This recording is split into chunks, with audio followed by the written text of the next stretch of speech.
आज हम रिवीजन करेंगे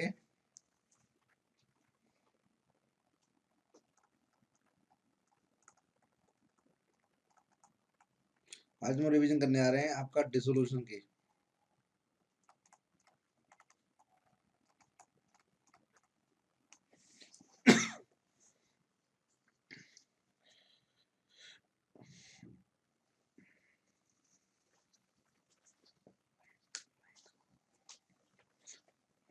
तो भाई अब सब ध्यान सुनो कि जब फर्म जो है वो क्लोज हो जाती है, फर्म जब बंद हो जाती है, तो मैंने बताया था सबसे पहले हमें क्या करना होता है।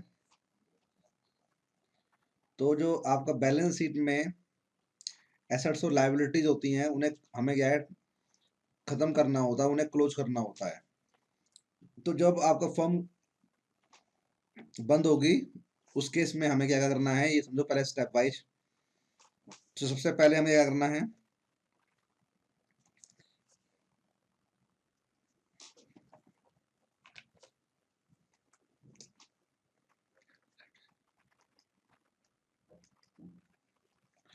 तो सबसे पहले हमें क्या करना है, स्टेप वाइज समझेंगे कि पहले हम बैलेंस शीट को क्या करेंगे, खत्म करेंगे। तो ये पहले आप एक बैलेंस शीट रेडी कर लो। एक कैपिटल है,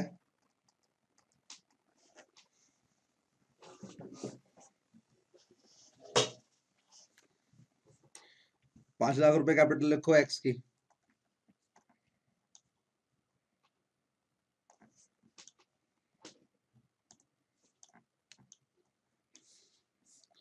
तो 12 लाख रुपए कैपिटल हो गई है।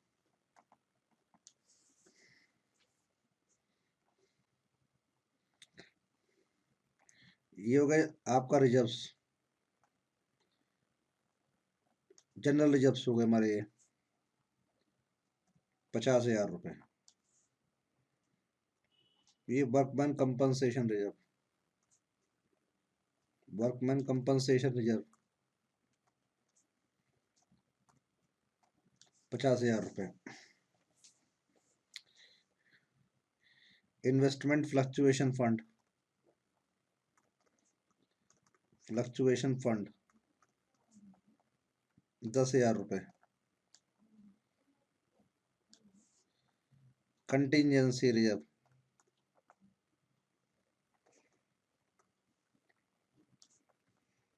40,000 रुपए। मशीनरी रिप्लेसमेंट रिजर्व,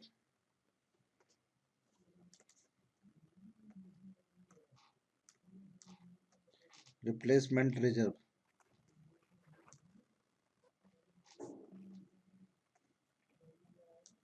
10,000 रुपए।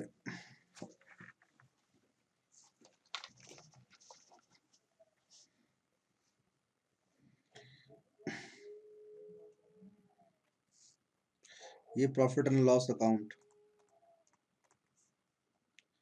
40,000 रुपए।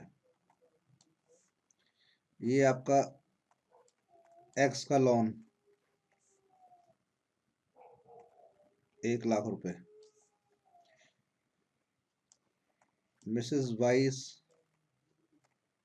लोन 50,000 रुपए। बैंक लोन 50,000 रुपए।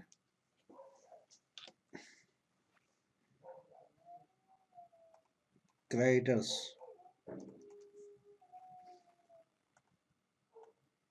1 लाख रुपए। बिल्स पेबल 40,000 रुपए। आउटस्टैंडिंग एक्सपेंस 60,000 रुपए। Advance income, AI advance income 50,000 रुपए।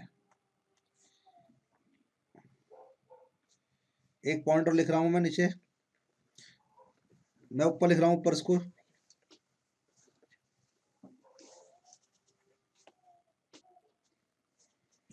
एक पॉइंट लिख रहा हूं मैं, और ये है EPF, एम्प्लॉय प्रोविडेंट फंड 50,000 रुपए। टोटल कर लो कितना है इसका, टोटल करो, टोटल यहाँ लिख देना, टोटल यहाँ पे टोटल बोलो कितना आ रहा है बैलेंस शीट की लाइबिलिटी साइड का टोटल कितना आ रहा है। 2 लाख, 3,50,000, 4 लाख, 5 लाख, 5.5 लाख, 6 लाख, 7 लाख, 19 लाख रुपए। चेक कर लेना, 19 लाख टोटल आ रहा है। अब यहाँ देखो, लैंड एंड बिल्डिंग,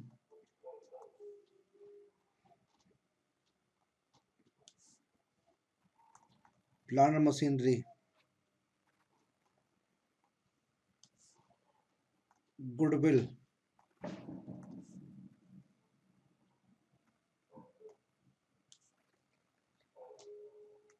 गुडविल का अमाउंट 1 लाख रुपए है। पेटेंट्स 50,000 रुपए। Furniture and fixtures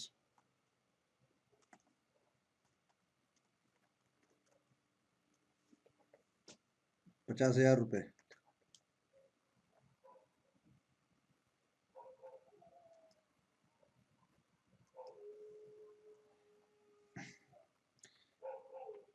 motor vehicles 50,000 रुपए।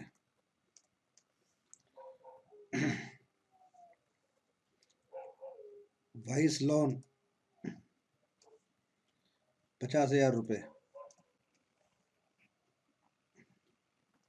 Jades current account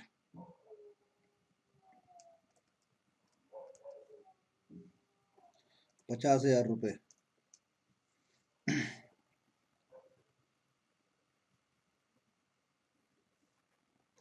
debtors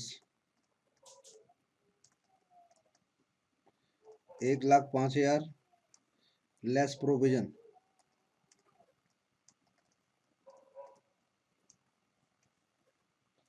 1 lakh रुपए। बिल्स रिसीवेबल 2 लाख रुपए। स्टॉक 2 लाख रुपए। टोटल करके देखो कितने हो गए, 5, 6, 7, 7 और 7, 14, 14.5 लाख रुपए हो गए।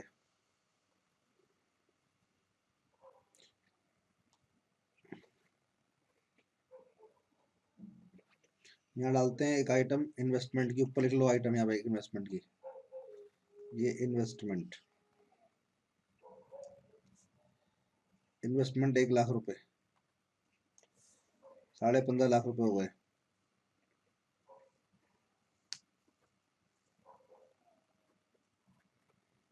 प्रीपेड एक्सपेंसेस 50,000 रुपए। ड्रॉइंग्स 50,000 रुपए। कितने हो गए, 16.5 लाख रुपए।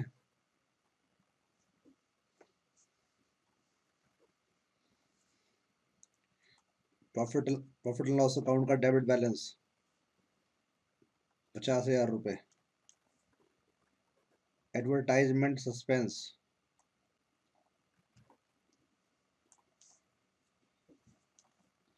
50,000 रुपए। ये एडवर्टाइजमेंट सस्पेंस लिखा है मैंने, deferred revenue expenditure.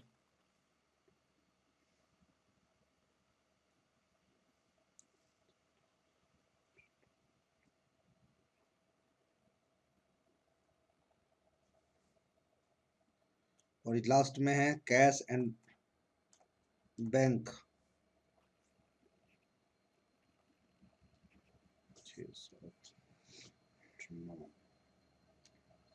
16.5। Cash and bank जो है वो है आपका 2.5 लाख रुपए। टोटल हो गया इसका 19 लाख रुपए। एक बार टोटल चेक कर लो सब लोग,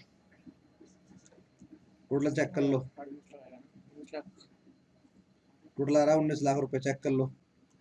जब फर्म बंद होती है सबसे पहले बैलेंस शीट खत्म करते हैं, तो एक बार चेक कर लो, कैपिटल में लिखा है 5 लाख, 4 लाख, 3 लाख। जनरल जो रिजर्व है 50,000 रुपए। वर्कमैन कंपनसेशन रिजर्व 50,000 रुपए। इन्वेस्टमेंट फ्लक्चुएशन फंड 1 लाख रुपए, ये है 10,000 रुपए। ठीक है। कंटीजेंसी रिजर्व है 40,000। 1 लाख रुपए, ये 10,000 रुपए। मशीनरी रिप्लेसमेंट रिजर्व 10,000 रुपए। प्रॉफिट लॉस अकाउंट 40,000 रुपए। एक्स का लोन जो है वो 1 लाख रुपए है, ये 1 लाख रुपए लिखा हुआ है। ये वाई का लोन कितना है? 50,000 रुपए। बैंक का लोन 50,000 रुपए। क्रेडिटर्स 1 लाख। बिल्स पेबल 40,000 रुपए। Outstanding expense 60,000। एडवांस इनकम 50,000 रुपए। और एम्प्लॉय प्रोविडेंट फंड जो है वो 50,000 रुपए। टोटल आया 19 लाख रुपए। एसेट्स में देख लो, लैंड एंड बिल्डिंग है। एक तो इन्वेस्टमेंट है 1 लाख रुपए, ऊपर ये रहा। लैंड एंड बिल्डिंग कितना? 4 lakh. Plant machinery 2 lakh. Goodwill 1 lakh रुपए। पेटेंट्स 50,000 रुपए। फर्नीचर एंड फिक्सचर 50,000 रुपए। मोटर व्हीकल्स 50,000 रुपए। वाइस लोन 50,000 रुपए। जेट्स करंट अकाउंट 50,000 रुपए। डेटर्स 1,05,000 माइनस 5,000 प्रोविजन के, ये प्रोविजन का अमाउंट लेस कर रखा है 5,000 रुपए का जो है, तो ये 1 लाख हो गया। बिल्स रिसीवेबल, ऐसा टोटल कितना आ रहा है? 19,50,000 रुपए आ रहा है। चेक कर लिया तो कैसेट बैंक को 2 लाख कर दो। एक बार दोबारा चेक कर लो। 2.5 लाख, 3.5 लाख, 4.5 लाख, ये 2 लाख रुपए है। स्टॉक जो है 6.5 लाख, 8.5 लाख, 9.5 लाख, 10 लाख, 11 लाख, 12 लाख, 19 तो आ रहा है। अच्छा, 1 लाख रुपए फालतू आ रहे हैं, ये जो इन्वेस्टमेंट के ऊपर लिखे हुए हैं, ये काउंट नहीं हुए। दोबारा देखो, 1 लाख रुपए ये हो गया हमारा 7 लाख, 8 लाख, 9 लाख, 10 लाख, 10 लाख, 10.5, 11.5, 13.5, 15, 16.5, कितना? 19.5 लाख रुपए नहीं आ रहा है, 20 लाख रुपए आ रहा है ऐसा टोटल। चेक करो दोबारा से, टोटल चेक करो एसेट्स का। अब मैंने कैसे बैंक का अमाउंट कितना कर दिया है? 1.5 लाख रुपए कर दिया। कैश एंड बैंक का जो टोटल है वो मैंने कितना कर दिया है? कैसेट बैंक का जो अमाउंट है मैंने 1.5 लाख रुपए कर दिया कम करके। चेक करो, अब 19 लाख ही आ रहा है टोटल जो है। चेक करो, टोटल चेक कर लो एक बार और सब लोग।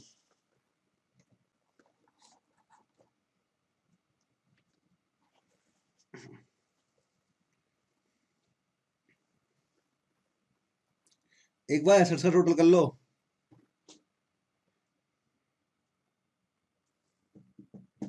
सही है। चलो, अब तो हमारे सामने बैलेंस शीट आ गई है। चलो यहाँ आनो सब लोग, हमारे सामने बैलेंस शीट आ गई है। अब पहले बैलेंस शीट को हमने क्लोज करना सीखना है। जब तुम पढ़ते थे एडमिशन, रिटायरमेंट, डेथ, तो वहां तुम कैपिटल अकाउंट बनाया करते थे, कैपिटल अकाउंट यहाँ भी बनेगा। वहां तुम कैश एंड बैंक अकाउंट बनाया करते थे, यहाँ भी बनेगा वो। एक बात दिमाग में रखनी है कि जो पार्टनर ने फर्म को लोन दे रखा है, जो फर्म की लायबिलिटी है, ये पार्टनर का वो लोन दे रखा होगा। मतलब अगर किसी पार्टनर का जो लोन है वो, या फिर तुम उसे क्या है, चाहो तो लाइजेशन अकाउंट में भी ट्रांसफर कर सकते हो, दोनों ऑप्शन ठीक है वो। अच्छा, उसके बाद ध्यान रखना है कि जो जब फर्म बंद हो गई है, तो पार्टनर्स के जो करंट अकाउंट पड़े हुए हैं बैलेंस शीट के अंदर, चाहे वो लाइबिलिटी में, चाहे वो एसेट्स में, उन्हें पार्टनर्स के कैपिटल अकाउंट में ट्रांसफर कर देना है। अब उनकी कोई जरूरत नहीं है। अब कैपिटल में, फिक्स कैपिटल में और फ्लक्चुएटिंग में कोई डिफरेंस नहीं रहा, तो पार्टनर के जो पड़े हुए करंट अकाउंट वो कैपिटल अकाउंट में ट्रांसफर हो जाएंगे। ये ध्यान रखना है। अगर किसी पार्टनर की ड्रॉइंग्स पड़ी हुई है एसेट साइड में, तो वो कैपिटल से क्या करना, एडजस्ट कर लेना। तो अब हम एक एक करके समझेंगे कि बैलेंस शीट क्लोज कैसे होती है। बेसिक बातें दिमाग में ये रखनी है। ठीक है। चलो मैं नया पेज ले रहा हूँ। ठीक है, नया पेज ले रहा हूँ मैं। सब लोग मोबाइल से फोटो खींच लो इसकी, ताकि नए पेज में पढ़ते हुए दिक्कत ना आए। सब लोग इसकी इसकी मोबाइल से फोटो खींच लो, अपने मोबाइल से, ताकि अगले पेज में दिक्कत ना आए समझने में। सब लोग अपने मोबाइल से फोटो खींच लो इसकी।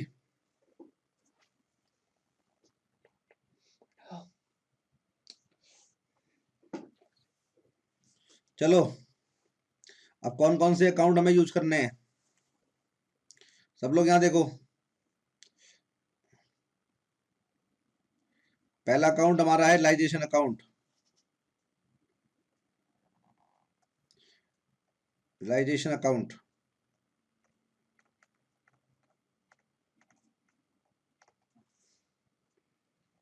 दूसरा अकाउंट हम बनाएंगे यहाँ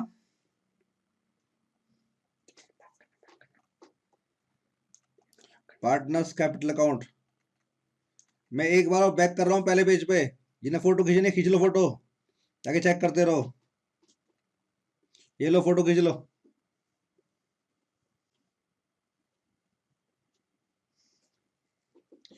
सबने फोटो खींच ली इसकी? चलो मोबाइल से इसी फोटो खींच लो बैलेंस शीट की। पार्टनर्स कैपिटल अकाउंट,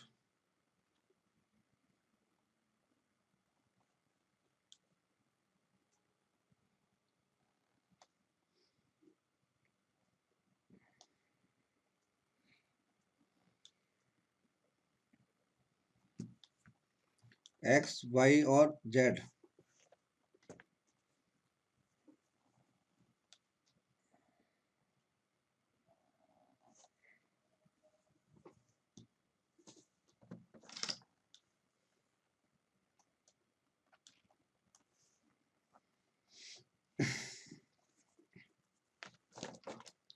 यहाँ बनाओ आपका लोन अकाउंट, उसका एक्स का, ये एक्स का लोन अकाउंट है।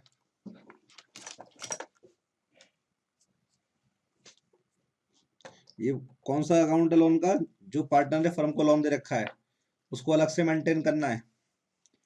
और ये हमारा क्या है?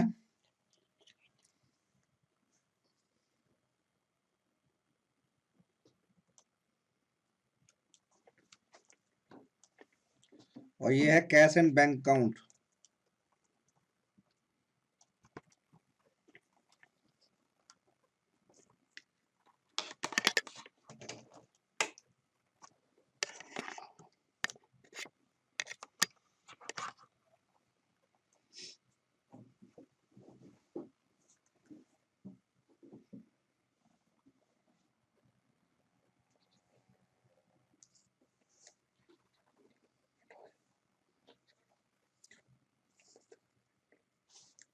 चलो सुनो, अब सबसे पहले जब हम बैलेंस शीट को हटाएंगे तो कैपिटल के जो बैलेंस है उन्हें ओपन करेंगे। जैसे एडमिशन, रिटायरमेंट और डेथ के टाइम पर तुम कैपिटल के बैलेंस ओपन करते थे, वैसे कैपिटल के बैलेंस यहाँ भी ओपन करोगे।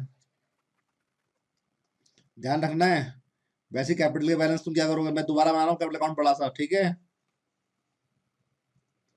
तो कैपिटल का बैलेंस क्या करोगे?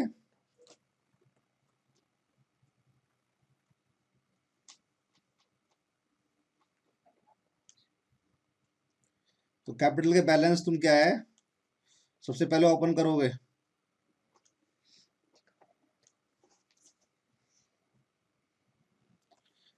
जो हमारे पास कैपिटल के बैलेंस है वो कितने कितने हैं, बताओ जरा मुझे।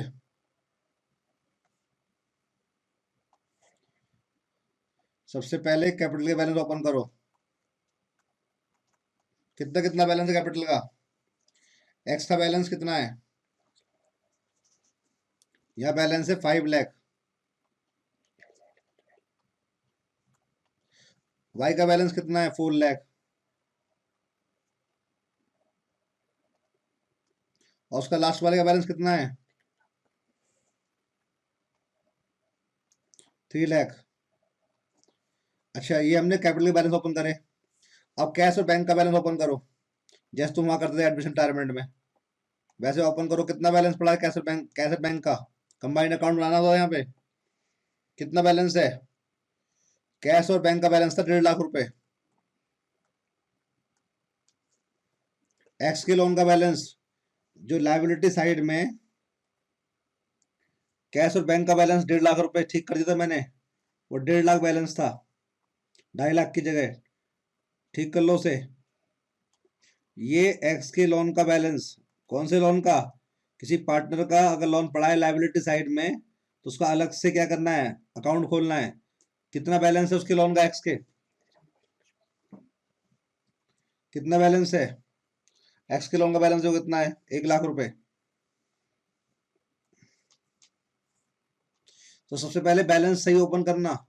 ये कैपिटल का बैलेंस हो गया, ये कैश और बैंक का बैलेंस हो गया 1.5 लाख रुपए, और ये हो गया हमारा बैलेंस किसका, उस लोन का, उस पार्टनर के लोन का जो लाइबिलिटी साइड में पड़ा हुआ है। ध्यान रखनी है ये बात। अब अब आपका देखो कि बैलेंस शीट के अंदर किसी पार्टनर का करंट अकाउंट पड़ा हुआ है, लाइबिलिटी है एसेट्स के अंदर, चेक करो। अगर किसी पार्टनर का करंट अकाउंट पड़ा हुआ है लाइबिलिटी साइड में, तो उसे कैपिटल अकाउंट की क्रेडिट साइड में ट्रांसफर कर दो। चेक करो, किसी पार्टनर का जो करंट अकाउंट है पड़ा हुआ है लाइबिलिटी साइड में, किसी पार्टनर का भी करंट अकाउंट लाइबिलिटी साइड में नहीं है, अगर पड़ा होता तो कहाँ ट्रांसफर करते, यहाँ पर लिख करके बाय करंट अकाउंट, जिस पार्टनर का होता, कहाँ, लाइबिलिटी साइड में, लेकिन यहाँ नहीं है। अगर होता तो करंट अकाउंट को आप क्लोज कर देते कैपिटल अकाउंट के थ्रू, जिस पार्टनर का करंट अकाउंट होता उसके कैपिटल अकाउंट में उस पैसे को ट्रांसफर कर देते। चेक करो एसेट साइड में किसी करंट अकाउंट है, चेक करो जेड का करंट अकाउंट है, जेड का करंट अकाउंट है, कितना अमाउंट है करंट अकाउंट का जेड के, 50,000 रुपए।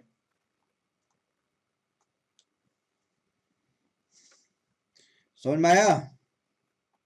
जेड का जो करंट अकाउंट है वो कितना है, 50,000 रुपए।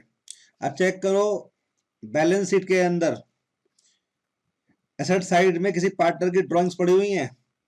ये जो मैंने लिखी है ड्राइंग्स, ये मान लो आपका जेड की ड्राइंग्स है, ब्रैकेट लगा लो उसके आगे। जो ड्राइंग्स मैंने लिखी हुई है एसेट साइड में, मान लो वो ड्राइंग्स किसकी हैं, जेड की हैं।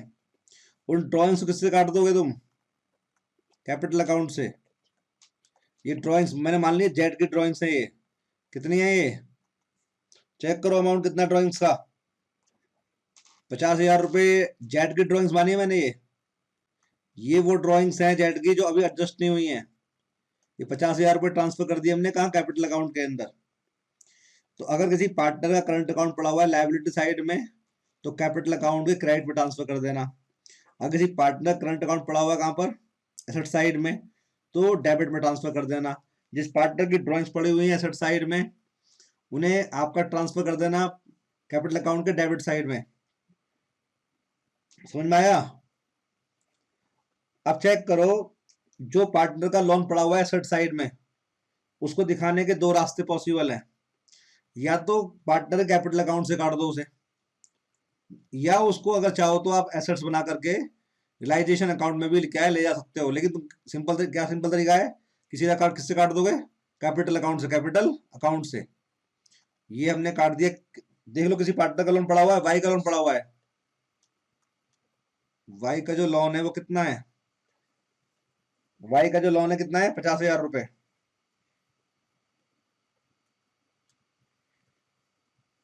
तो ये हमने वाई का लोन जो पड़ा हुआ है एसेट साइड में, ये वो लोन है जो कि आपका फर्म ने वाई को दे रखा है, उसे हमने कैपिटल अकाउंट से काट दिया।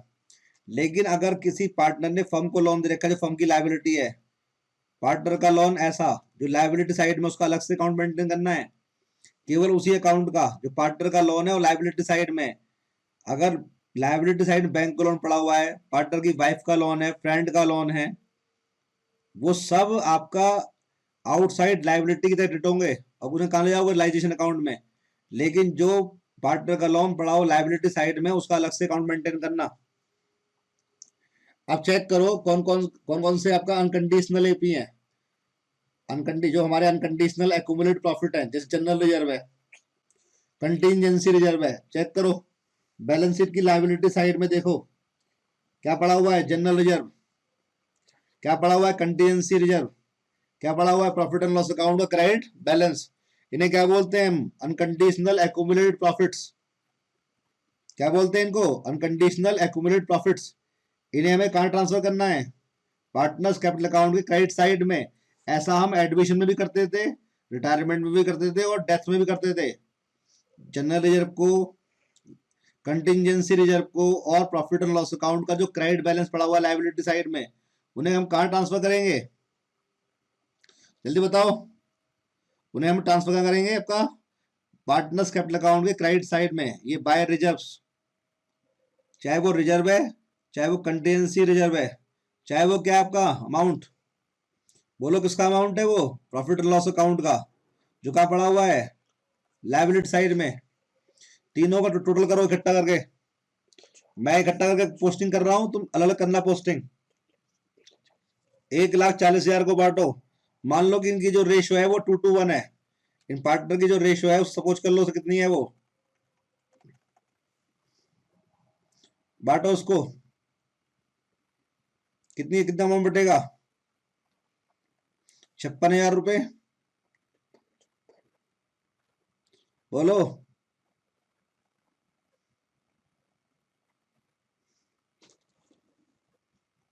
56,000,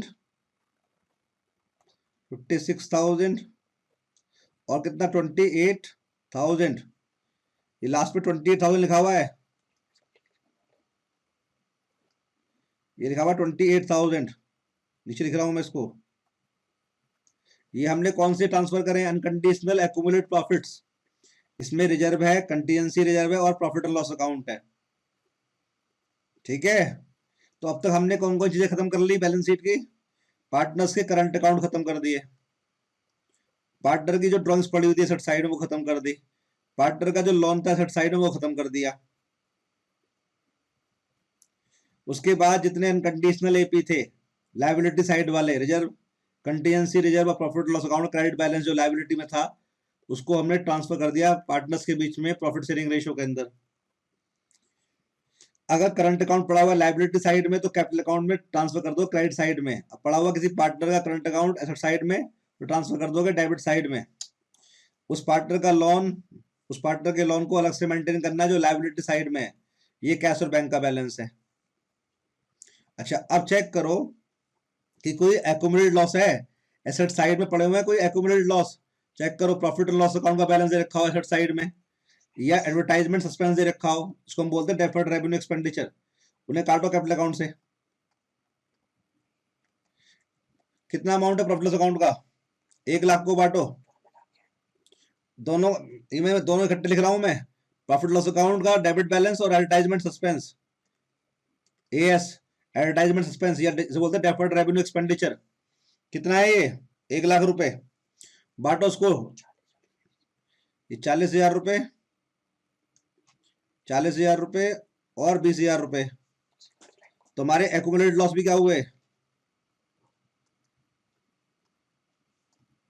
जो एक्यूमुलेटेड लॉस था हमने वो खत्म कर दिया, 40,000, 40,000 और 20,000 रुपए।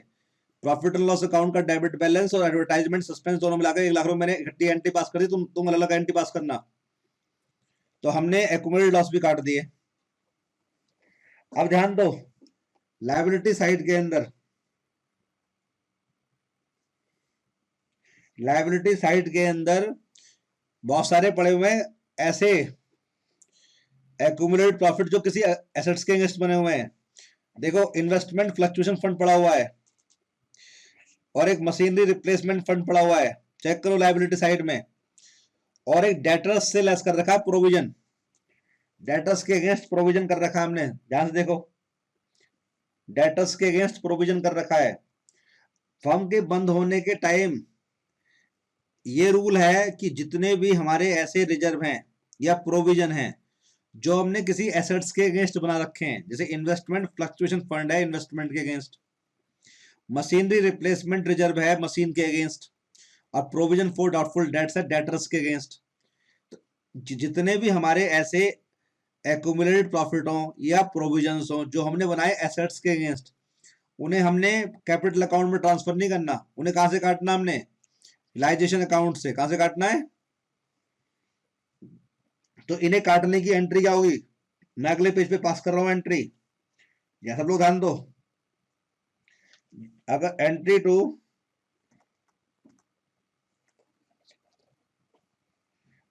टू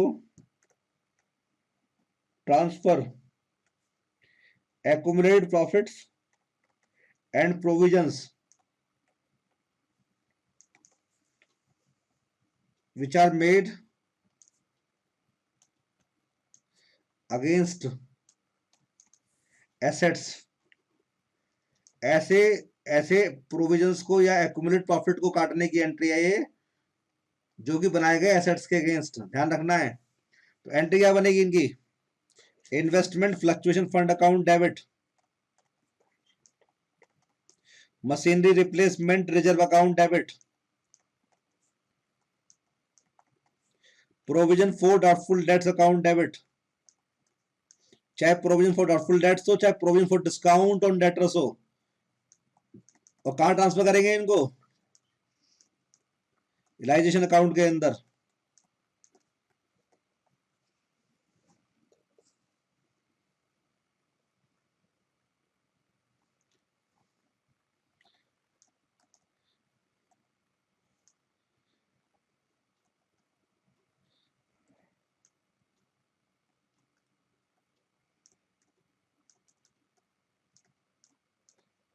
कितना अमाउंट है इन्वेस्टमेंट फ्लक्चुएशन फंड का? बोलो अलग से, अलग अलग अमाउंट बोलो उनका, अलग अलग बोलो।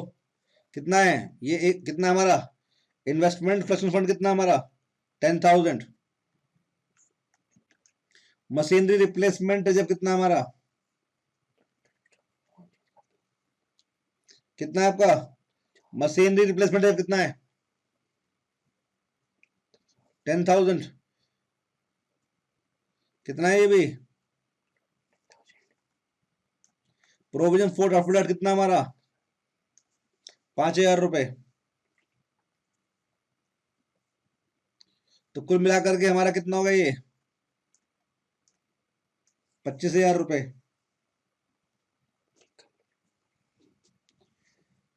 1,30,000 रुपए कैसे आ रहा है? इन्वेस्टमेंट फ्लक्चुएशन फंड कितना हमारा? 10,000 रुपए। मशीनरी रिप्लेसमेंट जो कितना है? अनकंडीशनल एपी का टोटल कितना आ रहा है?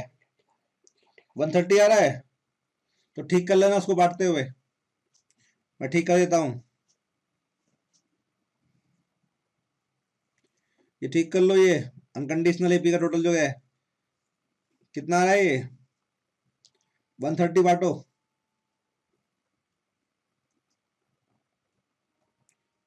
बांटो ये कितना कितना बटेगा ये?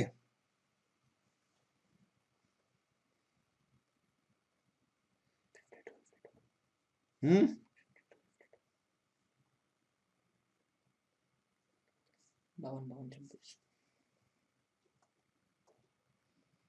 52,000, 52,000 और 26,000 रुपए। ठीक है। तो हमने जो आपका ये एंट्री पास की है, ये जो एंट्री पास की है किसके लिए की है हमने? ये जितने हमारे ऐसे एक्यूमुलेटेड प्रॉफिट्स हैं या प्रोविजंस हैं जो बनते हैं एसेट्स के अगेंस्ट, उन्हें हम कहाँ ले जाते हैं? लाइजेशन अकाउंट के अंदर। एक नोट लिखो यहाँ पर, इनमें से किसी को पे नहीं करना है, ध्यान रखना है, ये हमारे अपने बने हुए हैं। These are internal accumulated profits and provisions, therefore these are not to be paid। गलती से इन्हें पे मत कर देना लाइबिलिटी की तरह, बस ये ट्रांसफर होंगे, पे नहीं होंगे। ये इनको पे नहीं करना है। ये नोट लिख लो कि these are internal APs and provisions, therefore these are not to be paid. इनको पे नहीं करना, बट ट्रांसफर करना है। तो ये हमने देखा। अब उसके बाद अगर तुम बैलेंस शीट को देख रहे हो, वहां वर्कमैन कंपनसेशन फंड भी है। क्या है? अब हम पढ़ते हैं treatment of workman compensation fund. हम पहले बैलेंस शीट को क्लोज करना सीख रहे हैं आराम से, धीरे से। अगर बैलेंस शीट को गलत क्लोज कर लिया तो पूरा क्वेश्चन गलत हो जाएगा। ये भी हमारा एक्यूमुलेट प्रॉफिट है। अब इसका ट्रीटमेंट कैसे होना है ये ध्यान दो। Treatment of workman compensation fund,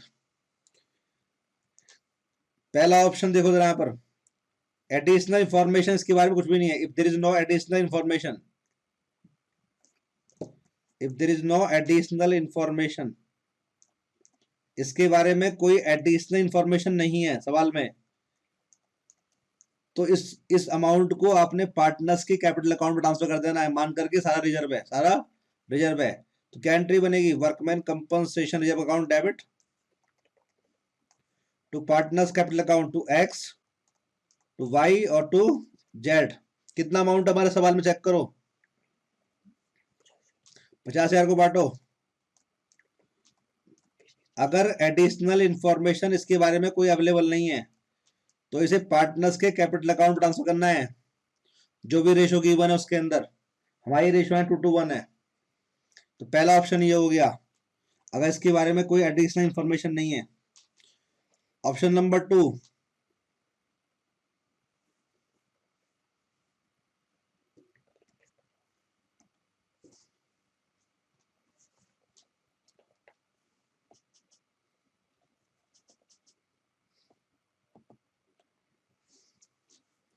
option number 2 देखो,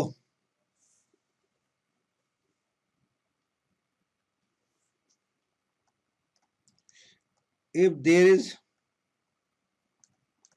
an additional information,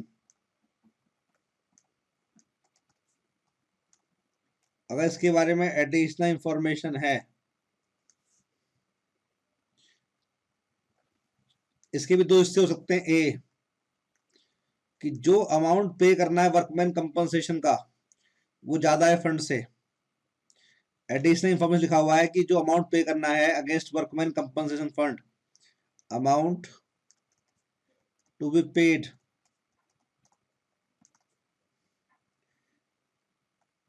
is more than the amount of workman compensation fund. ये कहाँ है? बैलेंस शीट के अंदर है। और ये कहाँ गिवन है?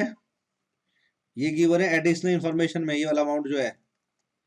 अगर अमाउंट जो पे करना है वो ज्यादा है किससे? वर्कमैन कंपनसेशन फंड से, तो सारा का सारा जो वर्कमैन कंपनसेशन फंड है वो कहाँ ट्रांसफर होगा? रियलाइजेशन अकाउंट में। तो एंट्री क्या बनेगी? Workman compensation fund account debit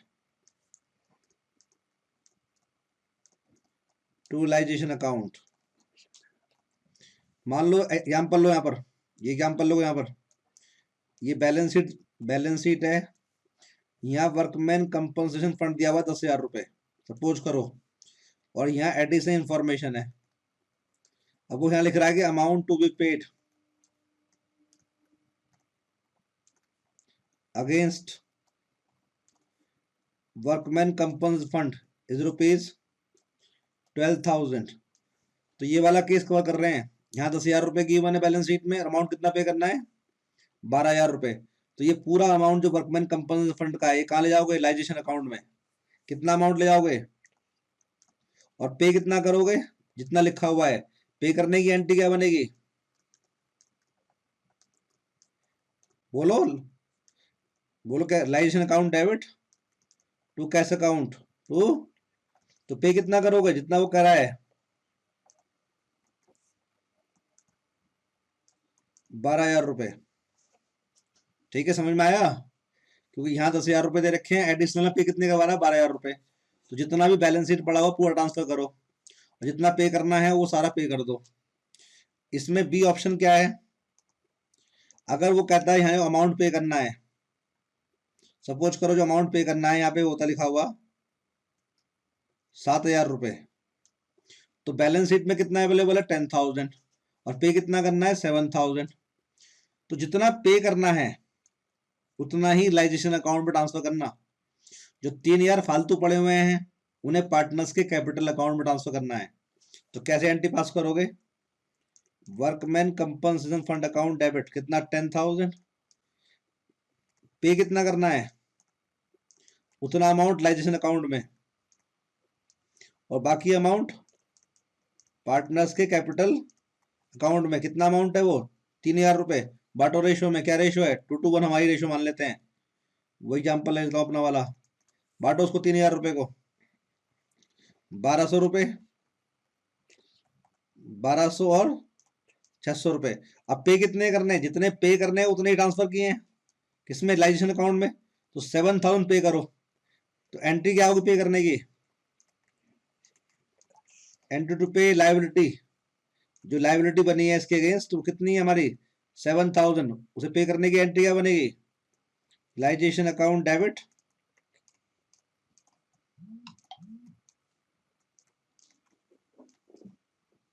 to cash account कितना 7,000 आपने पे करना है। तो ये वर्कमैन कंपनसेशन फंड का क्या हुआ, ट्रीटमेंट हुआ हर केस के अंदर। अगर कोई इंफॉर्मेशन नहीं है तो सारा पार्टनर में ट्रांसफर कर दो। अगर अमाउंट जो पे करना है वो ज्यादा है, जैसे हमने एग्जांपल लिया था इसके अंदर कि 12,000 पे करने हैं, तो जितना वर्कमैन कंपनसेशन फंड है सारा का सारा ट्रांसफर करो लाइसेंस अकाउंट में, ये वाला केस, और पे करो जितना अमाउंट वो कह रहा है 12,000 रुपए। तीसरे केस में अमाउंट कम पे करना है तो 10,000 में से 7,000 तो ट्रांसफर करेंगे लाइसेंस अकाउंट में और 3,000 ट्रांसफर करेंगे पार्टनर्स कैपिटल अकाउंट में। और जितना हमने वहां ट्रांसफर किया है 7,000, उतना हमें इस केस में क्या करना पड़ेगा, पे करना पड़ेगा। यहाँ लिखा हुआ भी देखो, अमाउंट पे कितना करना 7,000, तो उतने की एंट्री कर दो पे करने के licence account debit to cash account. ये समझ में आया? जरा जवाब देना मुझे। वर्कमैन कंपनसेशन फंड का जो ट्रीटमेंट है वो समझ में आया नहीं आया, इसका जवाब दो जरा मुझे, जल्दी बताओ।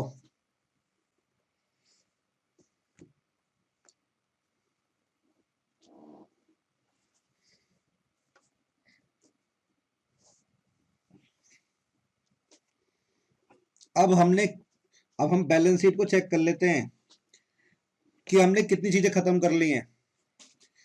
उतनी चीजें काट देते हैं हम यहाँ से। देखो सब लोग, कैपिटल अकाउंट को हम ट्रांसफर कर चुके हैं, हटाएं इसको यहाँ से। अब हम देखते हैं कि हमने बैलेंस शीट की कितनी चीजें खत्म कर ली।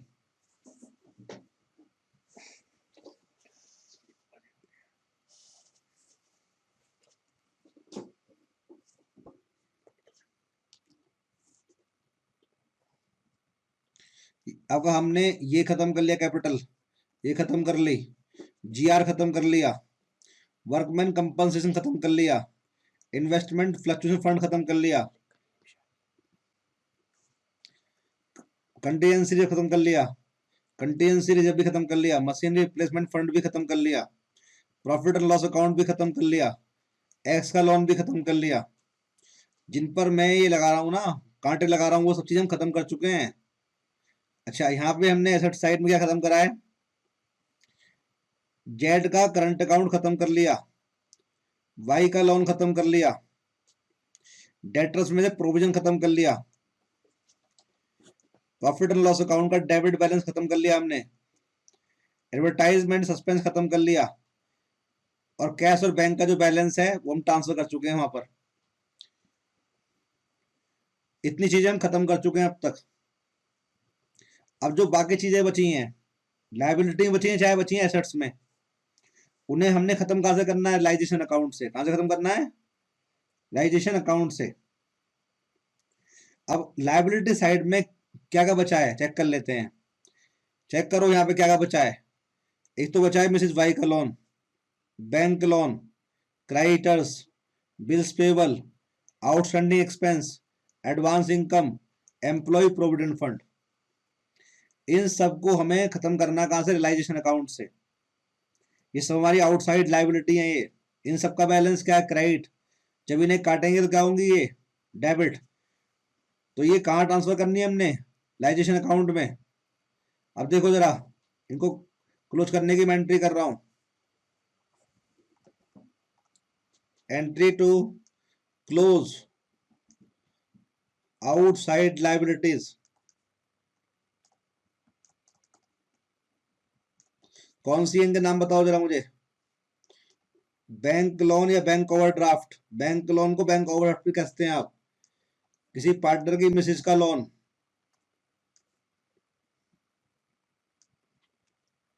और बताओ क्रेडिटर्स। और जब भी क्लोज करते हैं तो उतनी वैल्यू पे क्लोज करना होता है जितना बैलेंस शीट में लिखी होती है हमेशा।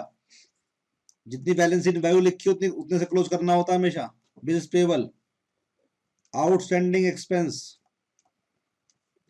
एडवांस इनकम्स, ये देख रहे हो इन सबको हमें। और लास्ट में क्या बचा हमारा, एपीएफ, एम्प्लॉय प्रोविडेंट फंड। ये भी आउटसाइड लाइबिलिटी होता है हमारा, ध्यान रखना। ये भी क्रेडिटर्स ही होते हैं एक तरह के। तो इन सबको हमें क्लोज करना है। इन सबका बैलेंस वहां पर क्या है, क्रेडिट।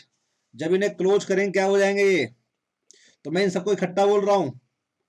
क्या बोलूंगा, outside liabilities account debit.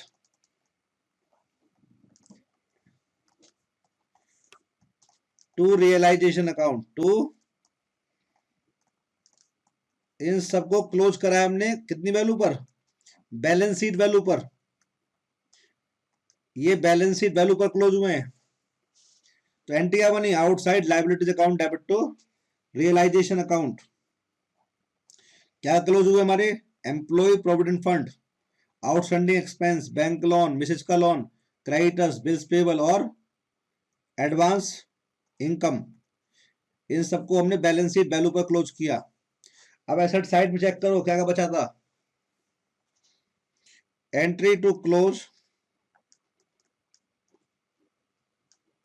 Assets कौन कौन सी बची थी? और एसेट्स को क्लोज करना फुल वैल्यू पर, जितनी वहां वैल्यू लिखी है बैलेंस शीट में। डेटर्स हमें क्लोज करने फुल वैल्यू पर। कितने का कटते हमारे? 1,05,000 रुपए की प्रोविजन को हमने अलग से काटा है। तो कौन कौन से बचे वहां? बिल्डिंग, वहां था machinery, planter machinery, furniture and fixtures. Goodwill को यहाँ सिंपल मानना है, यहाँ गुडविल को सिंपल मानना है। पेटेंट, ट्रेडमार्क, कॉपीराइट, ठीक है, ध्यान रखोगे ना ये बात। स्टॉक, डेटर्स हमारे फुल वैल्यू पर, ठीक है। Investment, bills receivable, prepaid expense, accrued income. मैंने थोड़ा सा यहाँ एग्जाम्पल लिखे हैं। जितनी बाकी एसेट्स हैं किससे काटनी है हमने? किससे काटनी है? रियलाइजेशन अकाउंट से। और काटनी किस पर है बोलो? फुल वैल्यू पर, जितनी बैलेंस शीट में। और फुल वैल्यू मतलब डेटर्स पूरे काटने हैं, प्रोविजन को अलग काटा है हमने। तो क्या एंट्री बनेगी? इन सबका बैलेंस क्या है? डेबिट। जब इन्हें काटेंगे तो क्या हो जाएंगी? ये क्रेडिट। तो एंट्री क्या बनेगी? Realisation account debit to assets account. और ये काटनी है फुल वैल्यू पर, जितना बैलेंस शीट में इनकी फुल वैल्यू लिखी हुई है। डेटर्स को पूरा लेना है, जो हमारे यहाँ लिखा हुआ है 1,05,000 रुपए। तो ये हमारी हो गई एसेट्स को क्लोज करने की एंट्री। ध्यान रखनी है बात। तो हमारी बैलेंस शीट पूरी खत्म हो गई। अब मुझे जल्दी से ही बताओ, चैट में बताओ मुझे कि तुम्हें बैलेंस शीट क्लोज करनी आई है या नहीं आई है। जल्दी बताओ मुझे, फिर मैं आगे बढ़ूंगा। इतना समझ में आया नहीं आया?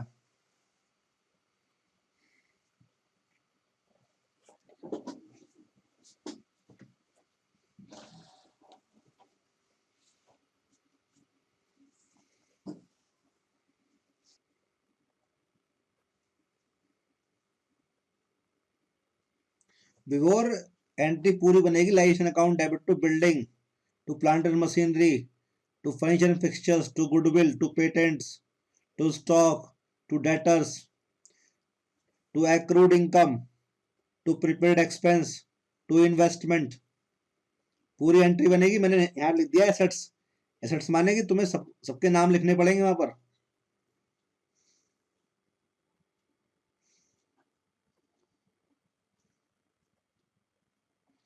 अभी हमारे हैं बिफोर लाइसेंस अकाउंट को। अब पहले तो हमने बैलेंस शीट खत्म करी है।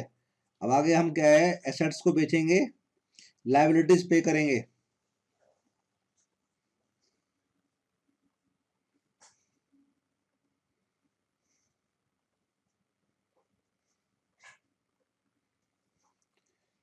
तो आगे बढ़े अब।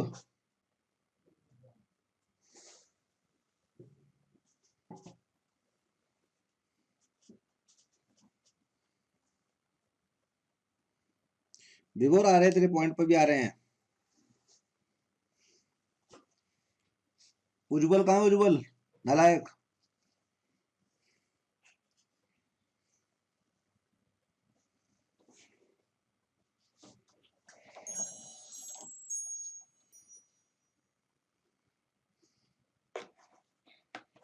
चैट में 7 लोग दिखाई दे रहे हैं। उज्जवल कहाँ है?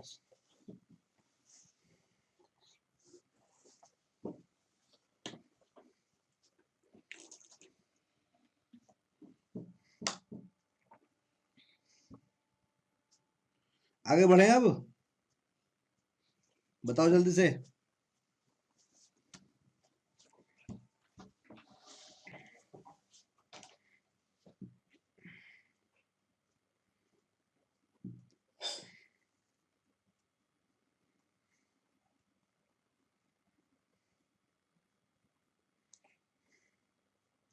चलो अब आगे बढ़ते हैं।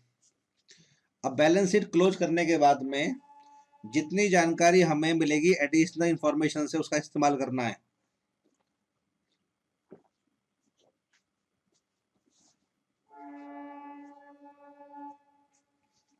अब देखो यहाँ पर मैं अगला पेज ले रहा हूं।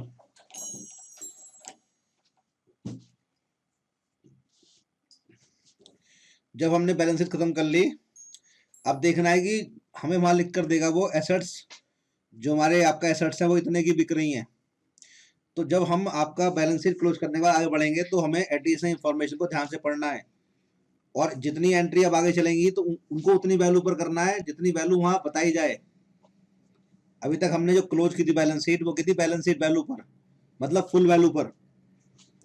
अब एसेट्स को entry to sell any asset, कोई भी एसेट हम सेल करें चाहे वो रिकॉर्डेड हो और चाहे वो अनरिकॉर्डेड हो, उसको सेल करने की एंट्री ये रहेगी। क्या एंट्री करोगे, कैश मिलेगा या कैश अकाउंट? कोई भी एसेट बेचोगे क्या एंट्री बनेगी? कौन सी वैल्यू पर करनी है एंट्री? गिवन जो वैल्यू है, given value in additional information, in additional information. अगर एसेट्स हमारी बिक रही हैं,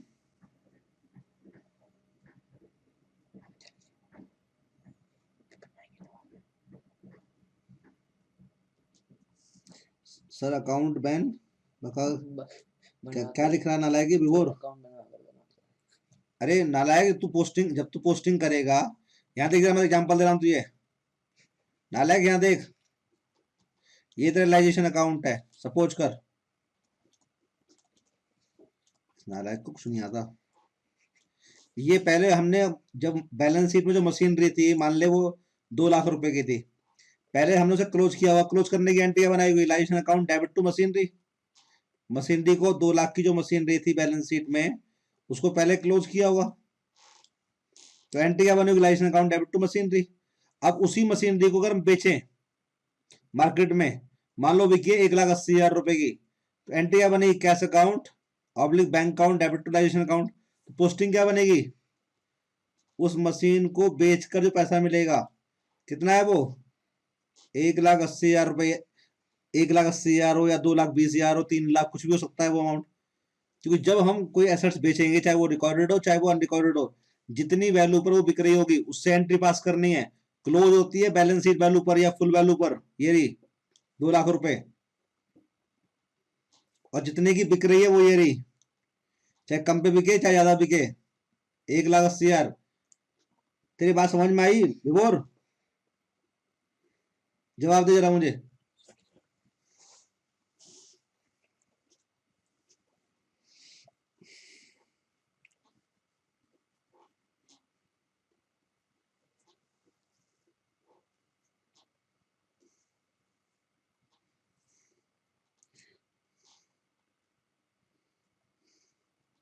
बता भाई। चल ठीक है, एग्जाम्पल समझ में आ गया तेरे ना ये?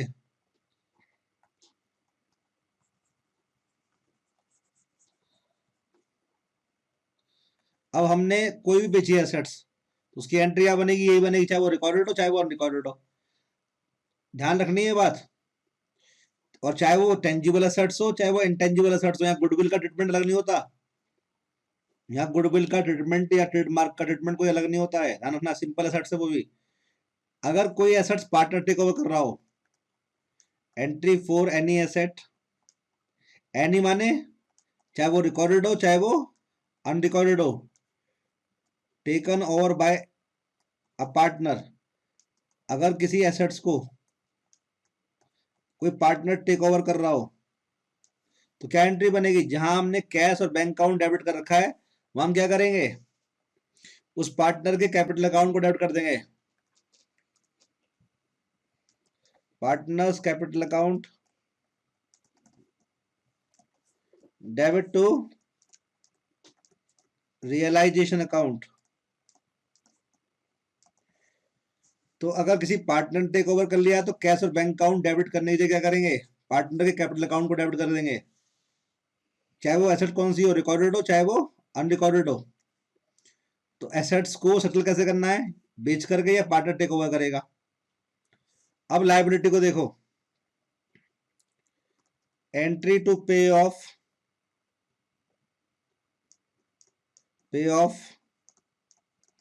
एनी लायबिलिटी, किसी भी लायबिलिटी को पे करें, चाहे वो रिकॉर्डेड हो चाहे वो कौन कौन सी लायबिलिटी लिखवाई है मैंने, creditors, bills payable, outstanding expense, advance income, bank loan, Mrs का लोन, याद है सब ये। जो पार्टनर का लोन है वो अलग से अकाउंट मेंटेन कर रहे हैं, लायबिलिटी साइड वाले का पता ही है तुम्हें। तो किसी भी लायबिलिटी को पे करें, चाहे वो रिकॉर्डेड हो चाहे वो अनरिकॉर्डेड हो। ठीक है, तो क्या एंट्री बनेगी, इस एंट्री का उल्टा करो पहली वाली का, ये जो क्या एंट्री बनेगी, लाइजेशन अकाउंट डेबिट,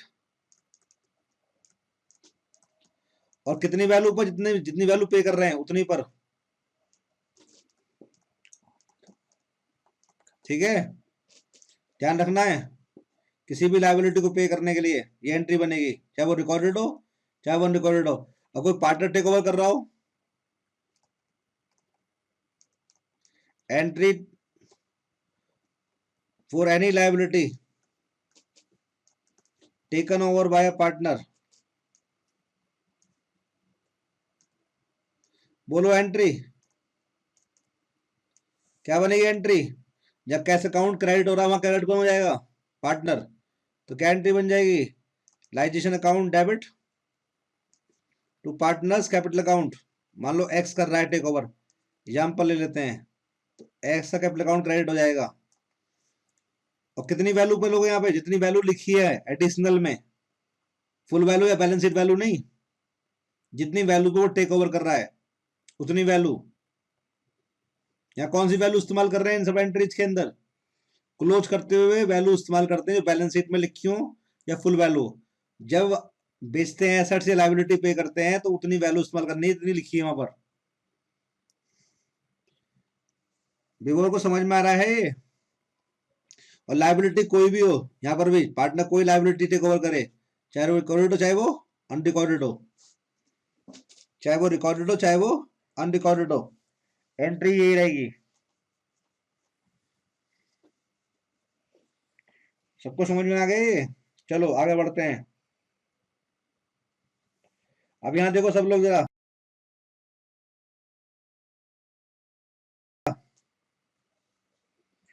एक नोट लिख लो, अगर बैलेंस शीट में बहुत सारी एसेट्स हैं लेकिन उनमें से कुछ एसेट्स क्या है बिक गई हैं और पार्टनर टेक ओवर कर ली हैं और कुछ के बारे में जानकारी नहीं दी हुई है, तो उनकी माननी वैल्यू क्या है, जीरो है आपका। ठीक है, अगर बैलेंस शीट में मान लो 20 एसेट्स हैं और सवाल कह रहा है कि 10 बेच दिए हमने, 5 टेक ओवर हो गई हैं और 5 के बारे में कोई इंफॉर्मेशन नहीं है, तो हमने क्या मानना है उनको, वैल्यू लेस क्या मानना है। ठीक है, if there is no information about disposal of any asset, अगर किसी एसेट के डिस्पोजल के बारे में ना तो वो बिकी है ना ही बताया हमने, और ना हमने बताया पार्टनर टेक ओवर की है, तो हमने मानना है कि वो वैल्यू लेस, ऐसी कोई एंट्री नहीं होगी। क्या मानना है उसको, वैल्यू लेस। लेकिन लायबिलिटी सारी पे करनी है, अगर मान लो किसी लायबिलिटी के बारे में बताया नहीं है हमें, तो लायबिलिटी हमें खुद पे करनी है। All liabilities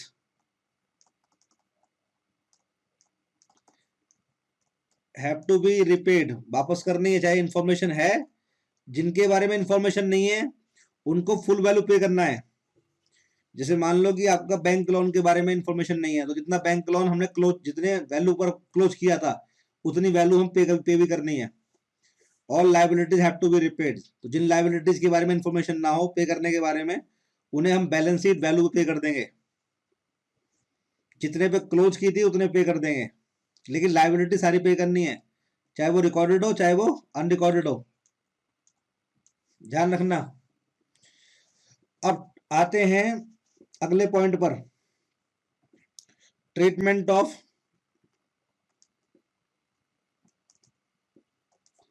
partners loan. अभी याद है जब हमने एक्स का लोन अकाउंट बनाया था, यहाँ देखो जरा,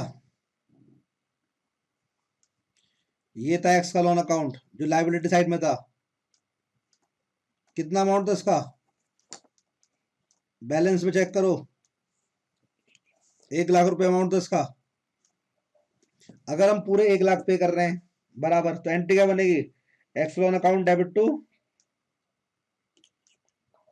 कैश अकाउंट, पूरे 1 लाख पे हो गए।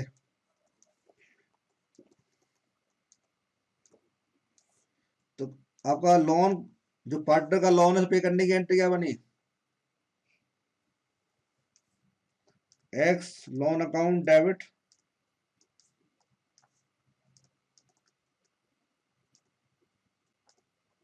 टू कैश अकाउंट, कितना, 1 लाख। अगर सपोज करो कि हम उसको 1 लाख की जगह पे कर रहे हैं 1,10,000, कितने पे कर रहे हैं, 1,10,000, तो कैसे करेंगे एंट्री। पहले ऑप्शन में माना है कि हमने जितना लोन अपना अमाउंट पे करा है, और दूसरा केस मानते हैं,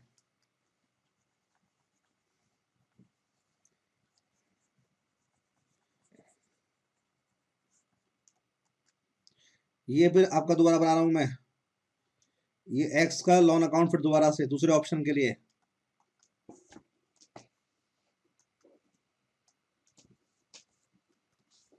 ये बैलेंस पड़ा हुआ था 1 लाख रुपए,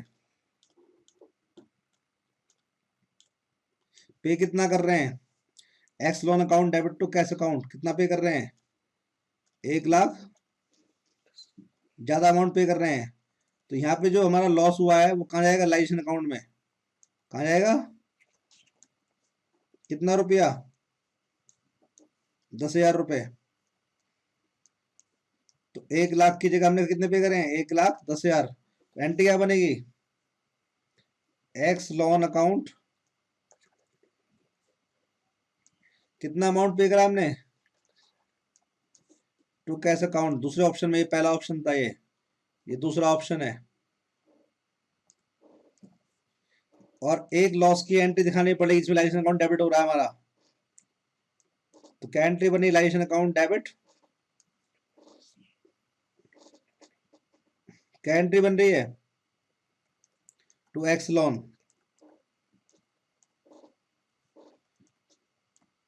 ये लॉस की एंट्री, जो लॉस है हमारा, 1,10,000 हमने पे करे हैं ये रे, और लॉस कितना हुआ, 10,000 ये रहा। इसकी एंट्री क्या बन रही है, realisation account debit to X loan account, कितना अमाउंट पे करा है, 1,10,000 रुपये करा है।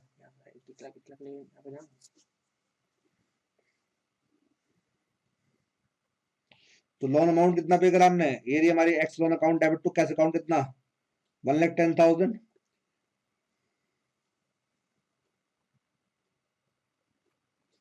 अरे कई बार क्या होता है, फर्म के बंद होने तक क्या है, इंटरेस्ट ड्यू जाता है हमारे ऊपर,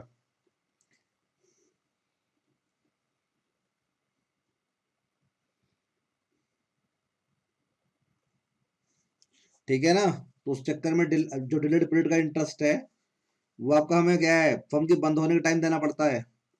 या कोई आपका पुरानी डिस्प्यूट होती है जिसमें इंटरेस्ट की कैलकुलेशन गलत हो जाती है, उसे कवर कर लेते हैं फर्म के बंद होने के टाइम पर। तीसरा जो ऑप्शन है वो समझो अब, चलो थर्ड ऑप्शन समझो।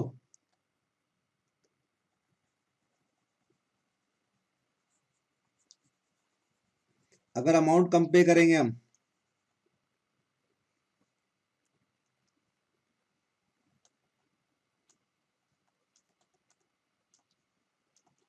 कितना बैलेंस है,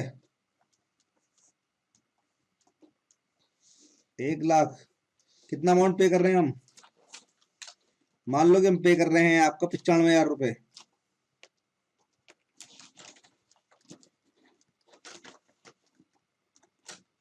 95,000। तो हमें फायदा कितना हो रहा है, कितना फायदा हो रहा है, 5,000 रुपए का। तो ये हमारी एंट्री हो गई, X loan account debit to realisation account. तो प्रॉफिट में लाइजेशन अकाउंट क्रेडिट होगा, और लॉस में, थर्ड ऑप्शन में एंट्री पास करो। थर्ड ऑप्शन में क्या एंट्री पास होगी, बोलो कितना अमाउंट पे कर रहे हो? हम पे कर रहे हैं 95,000।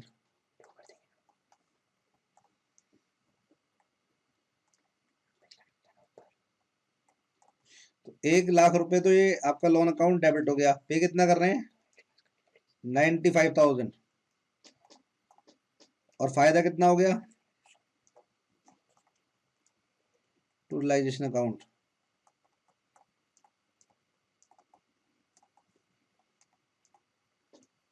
तो ये 3 ऑप्शन हो गए पार्टनर के लोन को चुकाने के। कौन सा लोन? जो लायबिलिटी साइड में था।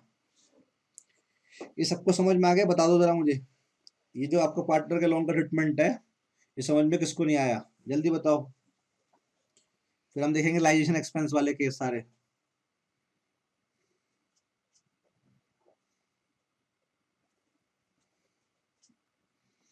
चैट में लिख के बताओ मुझे।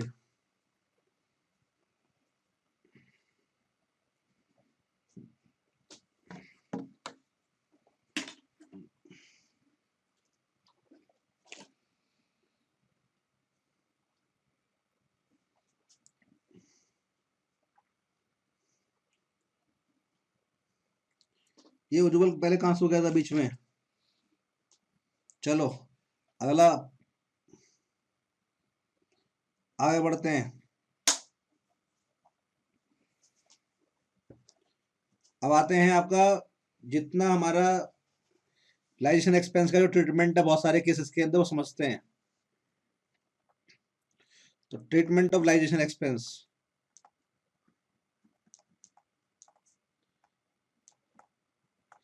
इनको बोलते हैं लिक्विडेशन एक्सपेंस या वाइंडिंग अप एक्सपेंस।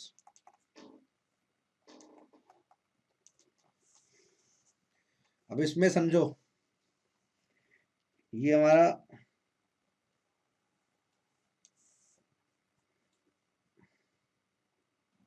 केस बना लेते हैं। ये हमारा case original entries.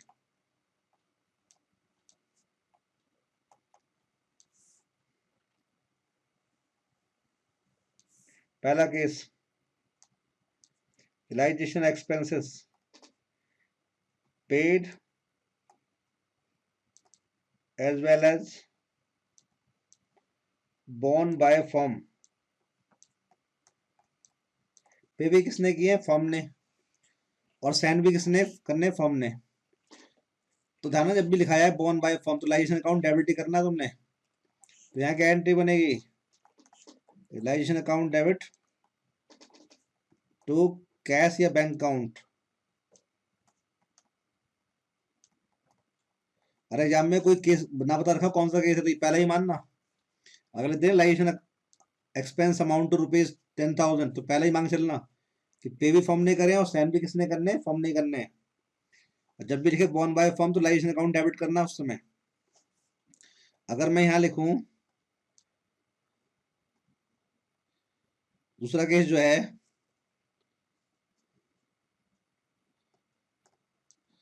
लाइजेशन expense paid by firm but borne by a partner, difference कर लेना। अब ध्यान दो जरा, बॉर्न बाय अ पार्टनर लिखा हुआ है तो लाइजेशन अकाउंट डेबिट नहीं हो सकता। लेकिन पे किसने करें? फर्म ने करें। मतलब पार्टनर को सेंड करने थे, लेकिन उसने पैसा किससे निकाला है? फर्म से निकाल लिया। कहां से निकाल लिया? क्योंकि लिखा पेड बाय अ फर्म, तो उसने अब क्या करा है? पैसे जो है अपने प्राइवेटली पे नहीं करे, फर्म से निकाल करके दिए। लिखा हुआ licence expense paid by firm but borne by a partner. तो क्या एंट्री करोगे? मान लो हम यहाँ पार्टनर मान रहे हैं एक्स, तो क्या एंट्री बनेगी? X capital account debit to cash account. समझ में आया? दोनों में डिफरेंस कर लो। यहाँ पे क्या लिखा है? बोन बाय अ पार्टनर या बोन बाय फर्म। जब बोन बाय फर्म लिखा हो तभी अकाउंट डेबिट करना ही वाला। बोन बाय पार्टनर लिखा है तो चेक करना पड़ेगा कि पैसा उसने फर्म से निकाल करके दिया है या अपने प्राइवेट, जो हमारा प्राइवेट फंड है उनसे दिया है। तो यहाँ साफ साफ लिखा हुआ है पेड बाय फर्म, तो पैसा उसने फर्म से निकाल करके दिया है। तो क्या एंट्री बनेगी? एक्स का कैपिटल अकाउंट कम कर देंगे, कि उसने फर्म से पैसा निकाला है ना, तो हम कैपिटल कम कर देंगे उसकी। तो क्या एंट्री बनी? X capital account debit to cash account. ये ध्यान रखना है जरा। तीसरा case, realisation expense paid as well as borne by a partner. अब इसमें हमें सोचना पड़ेगा, यहाँ पर पे भी पार्टनर ने किया और सेंड भी पार्टनर ने करने थे। अगर हम ये मान लें कि उसने ये पैसा अपने प्राइवेट फंड से दिया हुआ है, उसने ये पैसा पे किया अपने प्राइवेट फंड से, तो हमें कोई एंट्री करने की जरूरत ही नहीं है। लेकिन अगर ये मान लें कि उसने पैसा विड्रॉ कहां से किया है, उसने विड्रॉ कहां से किया है पैसा, ये विड्रॉन फ्रॉम फर्म, पैसा फर्म से निकाल करके दिया है, तो हमें ऊपर वाली एंट्री रिपीट करनी पड़ेगी। कौन सी वाली? X capital account debit to cash account. तो अगर ये लैंग्वेज लिखी हुई है कि realisation expense paid as well as borne by a partner, अगर हम ये मान लें कि हमें प्राइवेट प्राइवेट फंड से पैसा पे किया है तो नो एंट्री। अगर उसने फर्म से पैसा निकाल करके दिया है तो हमें ऊपर वाली एंट्री रिपीट करनी पड़ेगी, X capital account debit to cash account.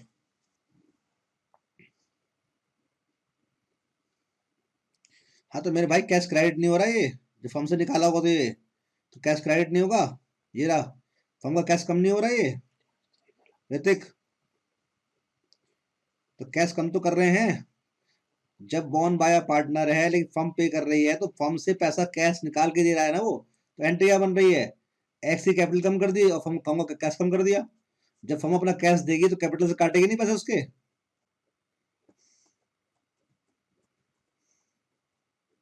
Hrithik बता जरा मुझे, जल्दी बताओ। अब कई बार क्या होता है कि बहुत सी फर्म किसी पार्टनर से, समझ में आ गया?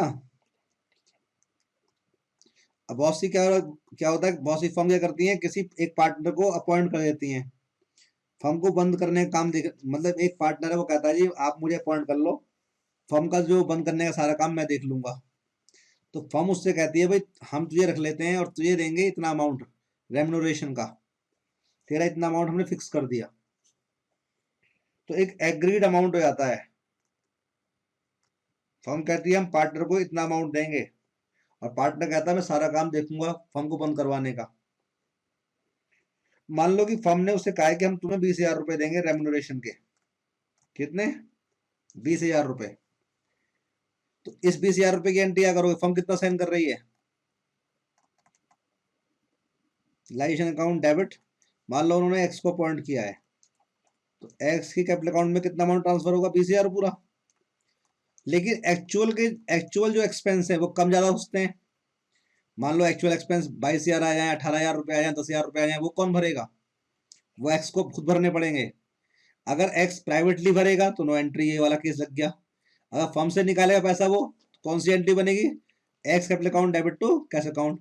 लेकिन जो एक्चुअल एक्सपेंस है वो डिफर कर सकते हैं इस अमाउंट से। जितना फर्म कैरी देने के लिए उतना फर्म ने एंट्री का पास कर लिया, अपना एक्सपेंस बना लिया। क्या एंट्री पास करी? Realisation account debit to X capital account. लेकिन कल को एक्चुअल एक्सपेंस कम ज्यादा हो सकते हैं। एक्चुअल एक्सपेंस कम ज्यादा हुए वो पार्टनर को भरने पड़ेंगे। प्राइवेट पार्टनर प्राइवेटली पे करेगा तो नो एंट्री, और फर्म से निकाल करके देगा तो एंट्री क्या बनेगी? X capital account debit to cash account. ध्यान रखनी है बात। तो अगर किसी पार्टनर को हम आपका रख लें फर्म बंद करवाने के लिए, वो सारा काम देखेगा और उससे कोई तय कर ले रेम्यूनरेशन, तो ध्यान रखना है कि जितना फर्म कह रही है फर्म उतने की डाल देगी एंट्री, लाइसेंस अकाउंट डेबिट करके पार्टनर कर देगी, पार्टनर का जो कैपिटल अकाउंट है वो क्रेडिट कर देगी। लेकिन एक्चुअल एक्सपेंस कम ज्यादा हो सकते हैं, वो पार्टनर को भरने पड़ेंगे। ध्यान रखनी है बात। और अगर वो प्राइवेटली पे करेगा तो नो एंट्री। कल को मान लो खर्चे हुए 18,000 रुपए, अब वो प्राइवेटली पे कर रहा है तो नो एंट्री, और फर्म से निकाल के दे रहा है तो क्या एंट्री बनेगी? X capital account debit to cash account. ये बात क्लियर है? जल्दी बताओ, अरे बोलो,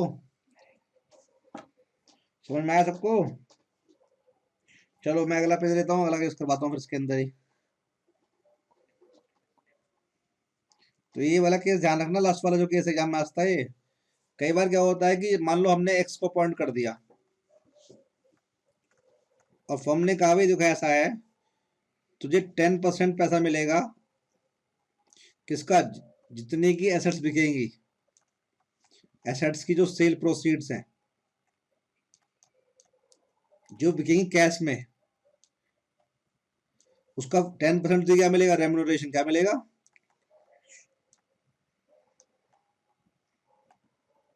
मान लो जो भी हमारी एसेट्स बिकी हैं, चाहे वो रिकॉर्डेड है चाहे वो अनरिकॉर्डेड है, टेक ओवर नहीं हुई है, बिकी है जो मार्केट से, ध्यान रखना है, तो उसकी एंट्री हमने क्या पास की हो, cash account debit to realisation account.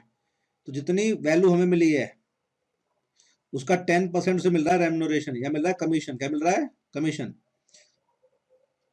तो हमें क्या करना पड़ेगा, जो सेल प्रोसीड्स का अमाउंट आएगा लाइजेशन अकाउंट में, उसका टोटल करके कौन सी जो बिकी है कैश में, चाहे वो रिकॉर्डेड हो चाहे वो अनरिकॉर्डेड हो, उसका 10% निकालेंगे और क्या एंट्री पास करेंगे, realisation account debit to X capital account.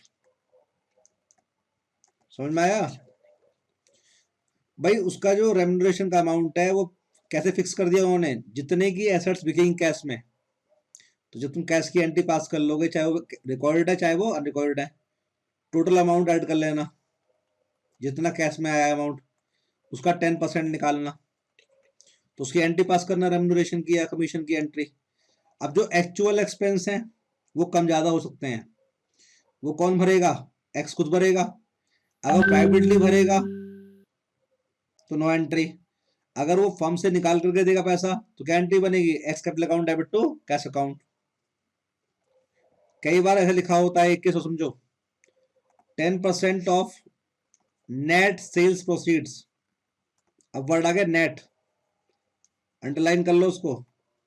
तो नेट का मतलब क्या है, जितने की एसेट्स बिकी हैं, जितने की सोल्ड हुई हैं एसेट्स, माइनस जितने की लाइबिलिटी पे हुई हैं, लाइबिलिटी जो कैश वाला है, ये भी कैश और ये भी कैश, तो नेट अमाउंट आ जाएगा, नेट सेल आ जाएगी। बस जो हमने एसेट्स बेची हैं कैश और लाइबिलिटी पे करी है कैश, उन दोनों का डिफरेंस लेंगे तो आएगी नेट सेल प्रोसीड्स। उसका 10% क्या मिल रहा है इसको, रेम्यूनरेशन या कमीशन, जो फर्म दे रही है, जितना फर्म साइन करेगी वो लिखा हुआ है। तो एंट्री क्या पास करोगे उसकी, realisation account debit to X capital account. मान लो कि एसेट्स बिकी है 10 लाख रुपीज की और लाइबिलिटी पे हुई है 4 लाख रुपए की, कैश के थ्रू, टेक ओवर के थ्रू नहीं। तो 6 लाख का 10% कितना हो जाएगा, 60,000 रुपए की एंट्री पास होगी, realisation account debit to X capital account. Actual expense कम ज्यादा हो सकते हैं, वो कौन साइन करेगा, पार्टनर। अगर प्राइवेटली पे करेगा नो एंट्री, अब फर्म से निकाल कर देगा तो X capital account debit to cash account. ध्यान रखनी है ये बात। बात समझ में आ रही है,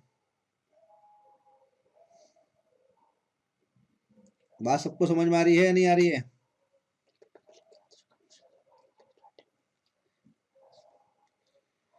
समझ में आ गया। तो ये हमारे हुए आपका एक्सपेंस वाले केस, ध्यान रखोगे इनको।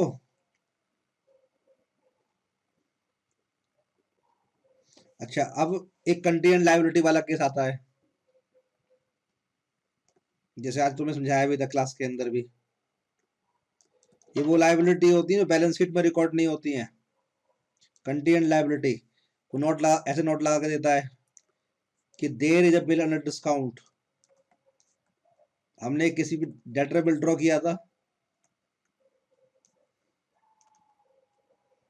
There is a bill under discount, मान लो उसकी फेस वैल्यू थी 10,000 रुपए, फिर वो कह रहा है कि डेटर इंसॉल्वेंट हो गया, डेटर बिकम्स इंसॉल्वेंट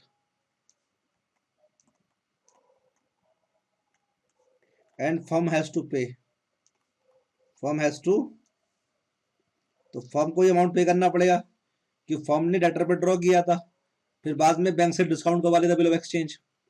जब बैंक वाले डेटर के पास मांगने गए तो डेटर क्या होगा बोलो, इंसॉल्वेंट, तो फर्म को भरना पड़ेगा। तो क्या एंट्री बनेगी इसकी, realisation account debit to bank account. Liability कोई भी पे करनी हो, चाहे वो रिकॉर्डेड हो, चाहे अनरिकॉर्डेड हो, चाहे कंटीजेंट लाइबिलिटी हो, सबको पे करने की एंट्री क्या होती है, सेम रहती है।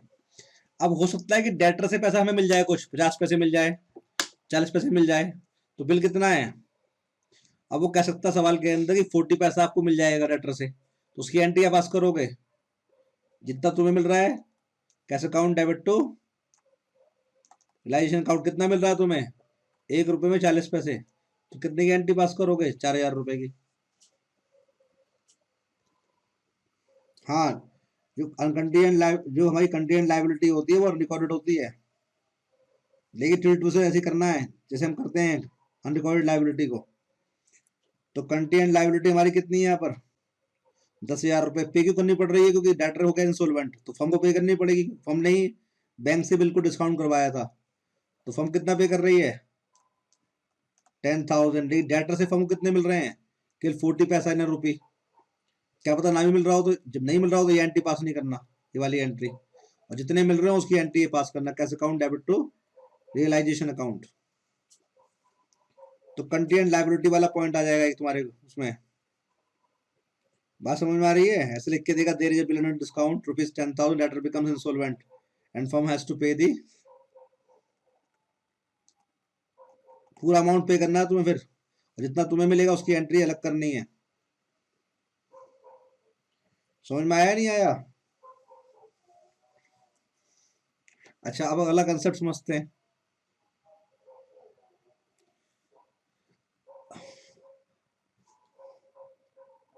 जैसे यहाँ देखो, ये हमारी बैलेंस शीट है, ये हमारे क्रेडिटर्स हैं 10,000 रुपए के, ये स्टॉक है हमारा 8,000 रुपए का, सपोज करो। तो हमें जब भी हम फर्म को बंद करते हैं पहले हमें एसेट्स लायबिलिटी क्लोज करनी पड़ती है। तो ये हमारा एसेट्स क्लोज हो जाएगी किस नाम से, licence account debit to stock, कितने की क्लोज करते हैं, फुल वैल्यू पर या बैलेंस शीट वैल्यू पर, और ये क्रेडिटर्स काटने हमने, तो एंट्री क्या बनी क्रेडिटर्स काटने की, creditors account debit to licence account, liability खत्म कर रहे हैं। अब हो सकता है सवाल में लिख दे कि इन क्रेडिटर्स ने ये स्टॉक लेकर के अपनी लायबिलिटी खत्म मान ली है। अगर कोई भी लायबिलिटी, चाहे वो रिकॉर्डेड हो चाहे वो अनरिकॉर्डेड हो, किसी भी एसेट्स को लेकर, चाहे वो रिकॉर्डेड हो चाहे वो अनरिकॉर्डेड हो, अपने आप को सेटल कर रही है, तो उसकी नो एंट्री। समझ रहे हो। अगर ये क्रेडिटर्स कहते हैं कि हमें ये स्टॉक मिल जाए तो हम अपनी लायबिलिटी खत्म कर लेंगे। अब यहाँ जैसे यहाँ पे लिखा हुआ है एडिशनल इंफॉर्मेशन में, creditors have agreed to take over stock, for full and final settlement. तो हम क्या एंट्री पास करेंगे इस ट्रांजेक्शन के लिए, नो एंट्री। क्या करेंगे नो एंट्री। समझ में आया। लेकिन मान लो ये 10,000 रुपए क्रेडिटर, ये कह रहे हैं कि हम 8,000 रुपए का स्टॉक ले लेंगे ये वाला, और 2,000 रुपए पे करो हमें, तो फिर लाइन कैसे बनेगी, फिर दो जितना अमाउंट पे कर रहे हैं उसकी एंट्री करनी पड़ेगी हमें। अगर वो कहते हैं जी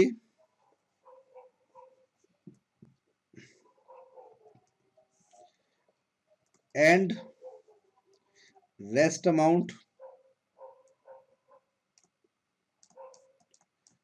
to be paid in cash, तो क्या मतलब हुआ कि आपका 10,000 रुपए वाले जो क्रेडिटर है वो एक तो कह रहे हैं 8,000 रुपए में कर दो स्टॉक, और 2,000 रुपए में कह दो, अब समझ जाओ अपने आप, रेस्ट अमाउंट माने 8,000 तो कवर किससे होगा, स्टॉक से, तो कितना पे करना पड़ेगा हमको उनको, तो उसकी एंट्री क्या बनेगी, किसी भी लायबिलिटी को पे करने की एंट्री क्या होती है,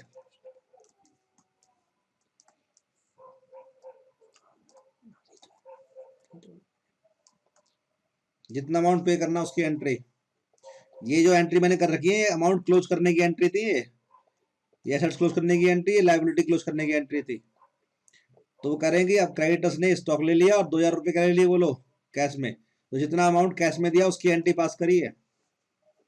तो अगर कोई भी लायबिलिटी किसी भी एसेट्स को टेक ओवर करे, चाहे लायबिलिटी रिकॉर्डेड हो चाहे अनरिकॉर्डेड हो, एसेट्स चाहे रिकॉर्डेड हो चाहे अनरिकॉर्डेड हो, ध्यान रखना, उसकी कोई एंट्री पास नहीं करनी है, उतने अमाउंट की एंट्री पास करनी है जितना अमाउंट मिल रहा है या जितना अमाउंट पे कर रहे हैं। ध्यान रखना है। जैसे मान लो कि एग्जांपल लेते हैं, अगर यहाँ स्टॉक 18,000 रुपए का होता, सपोज करो यहाँ स्टॉक कितने का है, ये मान लो स्टॉक 18,000 रुपए का है ये भी हो सकता है ना। अब क्रेडिटर्स कह रहे हैं कि हमें आप स्टॉक दे दो, कह दो। क्रेडिटर्स क्या कह रहे हैं, मैंने मान लिया है कि जो स्टॉक का अमाउंट है वो कितना है,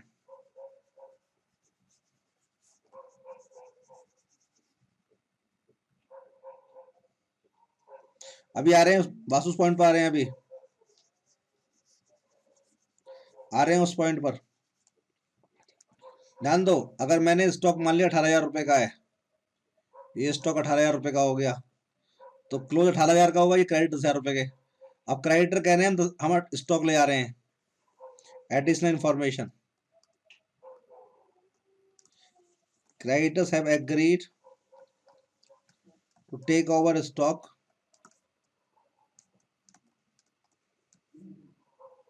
and pay rest amount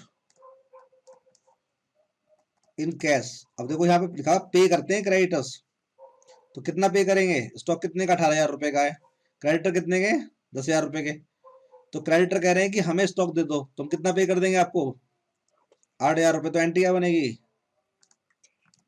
cash account debit to, जितना अमाउंट रिसीव हो रहा है उसकी एंट्री। ध्यान रखनी है बात। अब वासु का एक सवाल है कि आपका अगर कोई जो क्रेडिटर है पार्टनर का, पार्टनर कौन सा लोन, जो एसेट्स वाला लोन है, कौन सा लोन, यहाँ देखो जरा बैलेंस शीट में एग्जांपल देखो जरा, ये बैलेंस शीट है, यहाँ लिखा बाई का लोन 10,000 रुपए, और ये हमारे क्रेडिटर्स हो गए, मान लेते हैं 15,000 रुपए। हो सकता है ऐसा। अब जैसे हमारे क्रेडिटर हैं, अब फर्म ने क्या करा, एक मीटिंग बुलाई, किसकी, क्रेडिटर्स की, वाई की, और सेटलमेंट करवा दिया। क्रेडिटर्स बोले, वाई ने देने कितने पैसे फर्म को, 10,000 रुपए। तो वाई कह रहा है 10,000 रुपए मैं फर्म को ना देकर किसे दे दूंगा, फर्म के क्रेडिटर्स को। और फर्म ये कह सकती है कि 5,000 रुपए हम दे देंगे क्रेडिटर्स को, 5,000 रुपए। एक मीटिंग हुई क्रेडिटर्स की, वाई की और फर्म की। वाई ने फर्म को देने कितने, 10,000 रुपए। तो वाई ने मीटिंग में कहा कि मैं 10,000 रुपए किसको दूंगा, क्रेडिटर्स को, और बाकी बचे हुए पैसे जो क्रेडिटर के वो फोन दे रही है, फर्म दे रही है 5,000 रुपए। तो अगर ऐसे सवाल लिखा हो, और दो दो तरीके से हो सकता है ये, अगर मान लो ये पॉइंट तुमने पढ़ लिया, ध्यान से पढ़ लिया कि हाँ बाई का लोन एडजस्ट हो रहा है, तो बाई के लोन को आप शुरुआत में कैपिटल अकाउंट में ट्रांसफर मत करना। अगर दो बताऊंगा ऑप्शन इसके करने के, ऑप्शन नंबर 1, यहाँ देखो क्रेडिटर्स क्लोज करोगे पहले तो कितना, अगर मान लो बाई के लोन को तुम कहां से क्लोज कर रहे हो, तुमने ये एंट्री पढ़ ली ऐसा हो रहा है, तुमने कैपिटल अकाउंट ट्रांसफर नहीं किया। अगर कैपिटल अकाउंट ट्रांसफर कर दो कैसे होगा, मैं वही बताऊंगा तुम्हें ऑप्शन के, ऑप्शन नंबर 2 के अंदर। कितना अमाउंट है ये, तो क्रेडिटर्स और वाई को मिलवा दिया फर्म ने, और वाई कह रहा है 10,000 रुपए मैं क्रेडिटर्स को दे दूंगा, और बाकी अमाउंट कौन पे कर रहा है, फर्म पे कर रही है। तो बाकी अमाउंट फर्म कितना पे कर रही है, 5,000 रुपए। उसकी एंट्री क्या बनेगी, लाइसेंस अकाउंट डेबिट टू,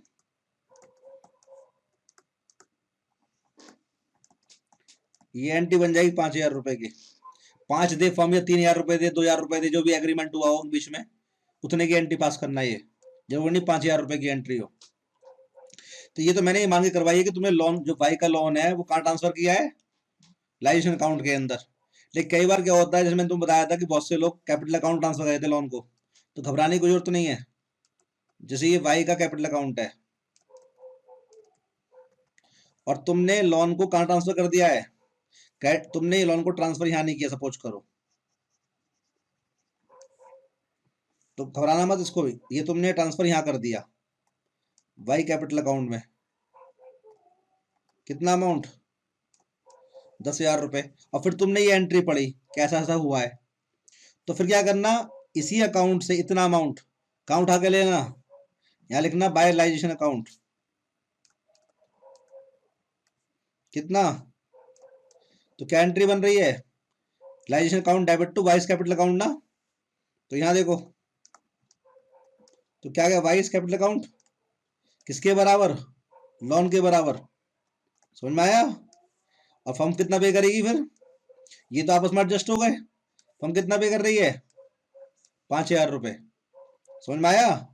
तो अगर तुमने वाई के लोन को कैपिटल अकाउंट ट्रांसफर कर दिया, घबराना मत, अगर तुम ऐसा कर चुके हो तो इतना ही अमाउंट कैपिटल अकाउंट को क्रेडिट करके कहाँ ले आना, उठा करके रियलाइजेशन अकाउंट के अंदर, तो यहां से ये कैंसिल हो जाएगा, डेबिट भी हुआ और क्रेडिट हुआ, कहाँ पहुंच गया ये, दोबारा से रियलाइजेशन अकाउंट में, आपस में एडजस्टमेंट हो गया, और फर्म ने कितने पे करे हैं, 5,000 रुपए। बासु बता जरा मुझे, ये समझ में आया नहीं आया तुझे, आ गया बासु समझ में। तो अगर कोई डरने वाली बात नहीं है, कैपिटल अकाउंट में भी ट्रांसफर कर लिया हो तो कोई दिक्कत नहीं है, ठीक है, तो उसे उठा करके वहां ले आना लाइसेंस अकाउंट में। तो मतलब अगर कोई भी लाइबिलिटी किसी एसेट्स को टेक ओवर करे, चाहे वो रिकॉर्डेड हो चाहे वो अनरिकॉर्डेड हो, चाहे एसेट्स रिकॉर्डेड हो चाहे अनरिकॉर्डेड हो, नो एंट्री, उतने अमाउंट की एंट्री पास करनी है जितना अमाउंट रिसीव हो या जितना अमाउंट पे करो, उतने की एंट्री पास करनी है, ये बात दिमाग में रखनी है, ठीक है। और ध्यान रखना है कि जो रियलाइजेशन अकाउंट का प्रॉफिट आएगा ना, वो पार्टनर्स के जो प्रॉफिट आएगा, एंट्री टू ट्रांसफर प्रॉफिट और लॉस ऑन रियलाइजेशन, क्या एंट्री पास करोगे इसकी, अगर प्रॉफिट आया तो क्या एंट्री पास करोगे, realisation account debit to partners capital account, जो भी हमारी रेशियो है यहाँ पर गिवन रेशियो जो होगी, और लॉस आया तो एंट्री क्या कर दोगे, इन केस ऑफ लॉस क्या करोगे, इसी एंट्री को रिवर्स कर देना, ऊपर जो एंट्री करी है, और कैपिटल अकाउंट को यहाँ बैलेंस नहीं करना, फर्म बंद हो गई है, अगर किसी पार्टनर की क्रेडिट साइड हायर आ रही है तो उसे अमाउंट पे करना है, तो कहाँ ट्रांसफर करना है, कैश एंड बैंक अकाउंट के अंदर, अगर डेबिट हायर आ रही है, अगर किसी पार्टनर का कैपिटल अकाउंट क्या हो रहा है, जैसे कैपिटल अकाउंट ये एक्स का है, मान लो कि क्रेडिट साइड में ज्यादा अमाउंट है, टोटल आ रहा है 1,00,000 रुपए क्रेडिट का, और डेबिट में अमाउंट कितना है, यहाँ पे भरा हुआ है अमाउंट कितना, जितना भी अमाउंट लिखा हुआ है, ये कितना 60 है, कितना है 60,000 रुपए, तो हम एक्स को पे करेंगे amount, X capital account debit to cash account, तो पोस्टिंग कहाँ हो जाएगी ये, कैश एंड बैंक अकाउंट के क्रेडिट में, ठीक है। तो एंड लास्ट में क्या करना है, बैलेंस बैलेंस दिखाना नहीं है, entry to settle partners capital account, क्या करोगे, अब क्रेडिट साइड हायर आए तो पे करना है, तो क्या एंट्री बनेगी, एक्स एग्जांपल ले रहा हूं समझाने के लिए, ये अमाउंट पे कर दिया, और उल्टा आ जाए, डेबिट हायर आ जाए तो क्या करना, अमाउंट रिसीव करना है, अगर डेबिट साइड हायर आ जाए किससे, क्रेडिट से, तो अमाउंट क्या करना है, अमाउंट रिसीव करना है, क्या क्या एंट्री बनेगी उसकी, cash account debit to X capital account, तो ये अमाउंट पे करने की एंट्री, और ये अमाउंट रिसीव करने की एंट्री, और प्रॉफिट क्रेडिट करना है पार्टनर्स अकाउंट में, और लॉस क्या करना है, डेबिट, और फाइनल में क्या है, जो कैश एंड बैंक अकाउंट हमारा मैच कर जाएगा, कैश एंड बैंक अकाउंट क्या है, मैच कर जाएगा। जल्दी बताओ, मैंने तुम्हें टॉपिक सारा करवा दिया है, टोटल जो है आपका ये टॉपिक खत्म हो गया, अब हमारा रिवाइज हो गया, और ज्यादातर इस टॉपिक में जनरल एंट्री आती हैं, क्या आती है एग्जाम में, जनरल एंट्री आ जाती है, और इसका जो इलस्ट्रेशन कर लेना हमसे, इलस्ट्रेशन अच्छे हैं इसके। अब मुझे ये बता दो, समझ में किसको नहीं आया पूरा टॉपिक ये? कोई पॉइंट है तो पूछ लो। जो ये आपका उसका वासु का क्वेश्चन अच्छा था कि अगर कोई लाइबिलिटी पार्टनर का वो लोन टेक ओवर कर रही है जो लोन पड़ा हुआ है साइड में, उस पर ध्यान देना, उस पॉइंट को, वो इम्पोर्टेंट पॉइंट है, उस पर एंट्री आ सकती है। जितने इसके इलस्ट्रेशन है वो ट्राई कर लेना। एग्जाम वाले दिनों में मैं खुद भी कराऊंगा सारे तुम्हें ये बैठ करके, जितने भी डिफिकल्ट इलस्ट्रेशन होंगे या जो क्वेश्चन होंगे वो सारे मैं भी कराऊंगा तुम्हें अपने आप भी। Partners commission decided 19,000, take furniture of ₹10,000 for his commission. बताओ क्या एंट्री बनेगी? पार्टनर कमीशन डिसाइड कितना हुआ है? 9,000 रुपए। तो क्या एंट्री बनेगी इसकी? यहाँ देखो,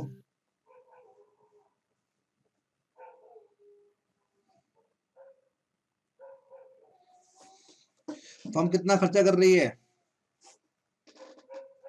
उतने की डालो entry. Realisation account debit to X capital account.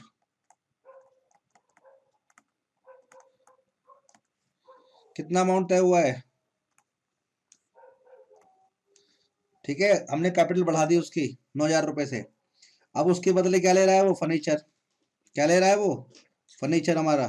तो क्या करें हम एंट्री? अब हम कैपिटल अकाउंट एडजस्ट करेंगे इसकी। कहाँ पड़ा हुआ हमारा फर्नीचर?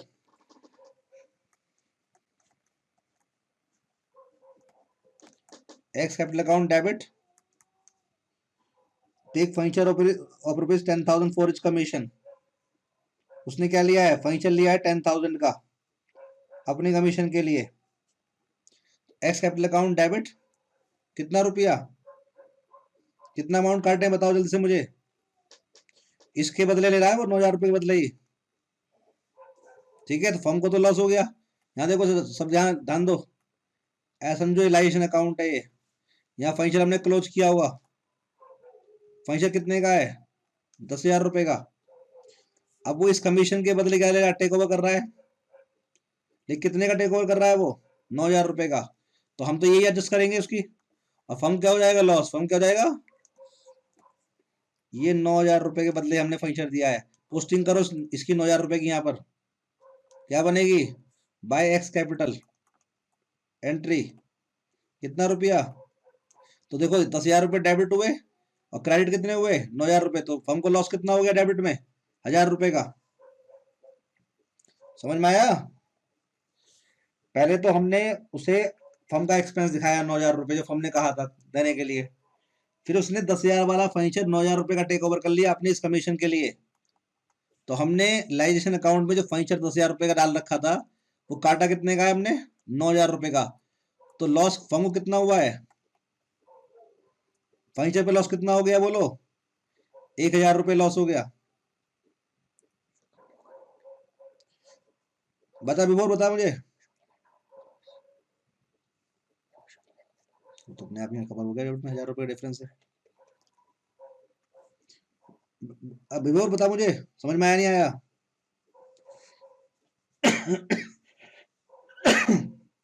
समझ में आ गया? क्लियर है? अगर मान लो यहाँ पे लिखा होता कि ये फर्नीचर 8,000 रुपए का है, सर इसमें फुल सेटलमेंट तो नहीं लिखा, तो काके लिखा? तो इसमें ये लिखा हुआ वो जो विभोर की चैट पढ़ जा से, उसमें क्या लिखा हुआ है कि पार्टनर कमीशन डिसाइड हुआ था 9,000 रुपए, और टेक फर्नीचर ऑफ रुपीज लिखा है, take furniture rupees 10,000 for his commission. और वो अपनी कमीशन के लिए, तो कमीशन पूरी होगी उसकी। बाबू ध्यान से पढ़ लाइन। बाबू लिखा तो है take furniture of rupees 10,000 for his commission. 10,000 वाला फर्नीचर अपनी कमीशन के लिए। तुम तो ये मानेंगे 9,000 रुपए कमीशन के लिए 10,000 वाला फर्नीचर ले रहा है वो।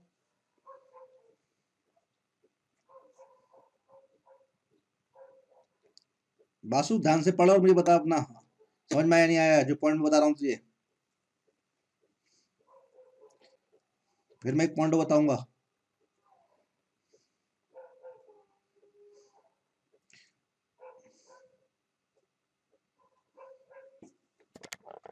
बता बेटा।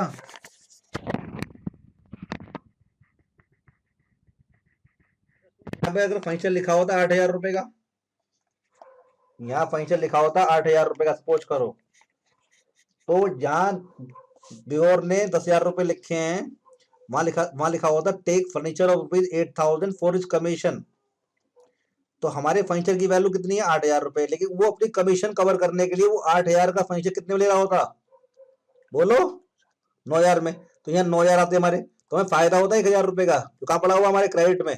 8 से 8 कट जाते और 1,000 क्या होता हमारा फायदा। ठीक है, ये भी पॉसिबल है। हुआ, जल्दी बताओ, समझ में आया नहीं आया? चैट में जवाब दो मुझे।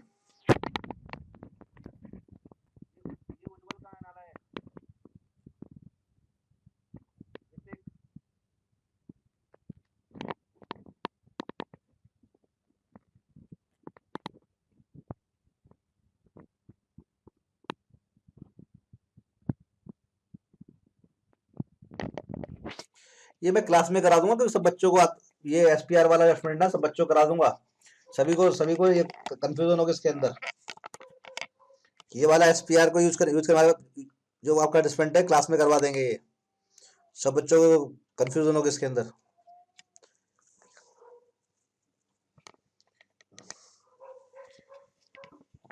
तो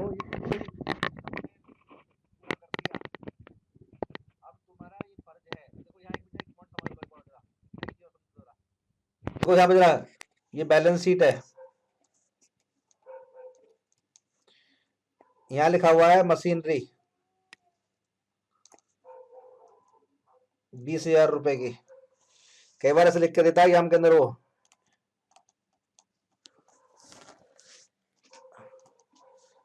a part of machinery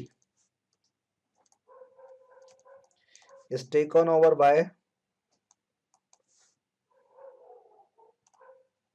X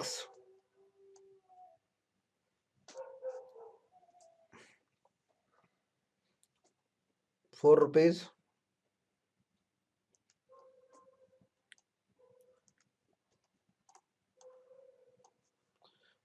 7,200, 20% less than book value. ये पॉइंट जो पूछेगा वो एग्जाम के अंदर। तो वो कह रहा है कि कुछ मशीनरी का पार्ट जो है एक्स ने टेक ओवर की कितने का? 7,200 का। अब ये 7,200 का जो ये है, ये 20% है लेस देन बुक वैल्यू। तो ये कितने में लिया होगा उसने? ये 80% वैल्यू तो रखिए, क्या रखिए। तो टोटल मशीनरी कितनी है हमारी? हम क्लोज करेंगे मशीनरी को लाइजेशन अकाउंट में। ये हमारा लाइजेशन अकाउंट है, तो मशीनरी हमारी क्लोज हो जाएगी पूरे 20,000 पर। ये टेक ओवर कितने किया एक्स ने? 20 का बनेगी। X capital account debit to realisation account, तो बाय एक्स कैपिटल अकाउंट कितने का? 7,200 का, है ना। लेकिन हमें देखना पड़ेगा इसकी बुक वैल्यू कितनी है, कितनी बढ़ेगी बुक वैल्यू उसकी। 7,200 जो है वो 80% है, तो 100% निकालना पड़ेगा। कितना बन जाएगा वो? 9,000 रुपए। कितना बन जाएगा? तो 9,000 की बुक वैल्यू वाली जो मशीनरी है वो एक्स ने कितने की ली है? 7,200 की। तो 20,000 में से 9,000 की बुक वैल्यू वाली वो एक्स ने टेक ओवर कितने की है? 7,200 की। तो बची कितने की? 11,000 की। अब 11,000 की एंट्री अब वो यहां पे लिख देगा इस तरह से कि rest of the machinery sold, rest of the machinery is sold at 10% less than book value, less than book value। तो बाकी मशीनरी को हमने क्या है 10% कम पे बेचा है, तो 11,000 का 10% निकाल लो, तो 9,900 में मिल जाएंगे। उसकी एंट्री बनी cash account debit to realisation account. कितना? 9,000। तो ये एंट्री इंपोर्टेंट है ना, ये जरूर पूछेगा तुमसे एग्जाम में।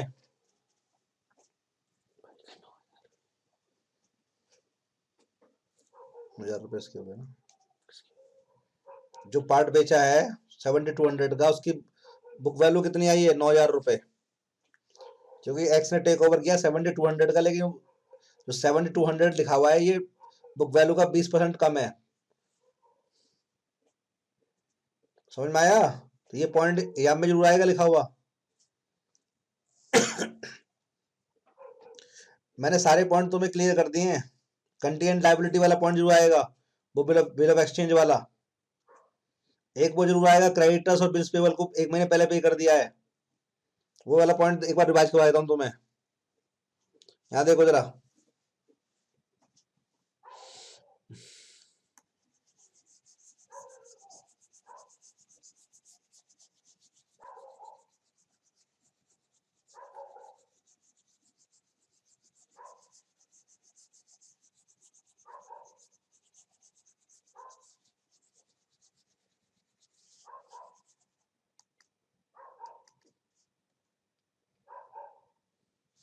अगर मान लो यहाँ लिखा है ये बैलेंस शीट हमारी, ये क्रेडिटर्स लिखे हुए हैं 10,000 रुपए के, और ये बिल्स पेबल 5,000 रुपए के। कई बार यहाँ लिखा होता है एडिशनल में, creditors and bills payable were due on average basis, average के हिसाब से 1 मंथ आफ्टर, मान लो डेट है यहाँ डेट है March 31, 2018, 1 मंथ आफ्टर March 31, 2018। मतलब अगर एवरेज पीरियड के हिसाब से देखते तो उनको 1 महीने बाद चुकाना था हमें, 1 मंथ आफ्टर लिखा हुआ है, ध्यान से पढ़ो। लेकिन यहाँ लिख देगा कि आपका जब फर्म बंद हो गई है तो they are immediately paid,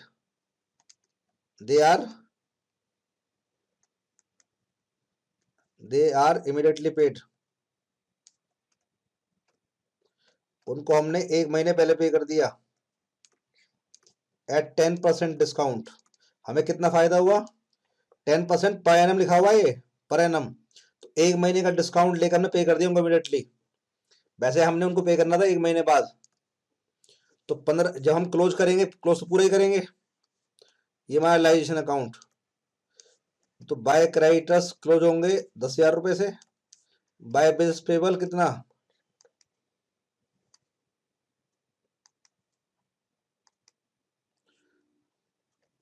by creditors और बाय बिल्स पेबल कितना, 5,000 रुपए। पे कितना अमाउंट करना हमने इनको, 15,000 रुपए पे हमें मिल रहा है 10% के रेट पर।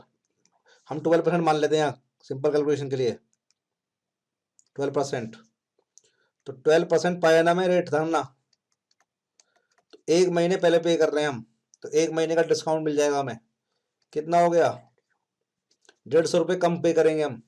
तो यहाँ एंट्री क्या बन जाएगी, licence account debit to cash account, तो कितना बन जाएगा 14,850,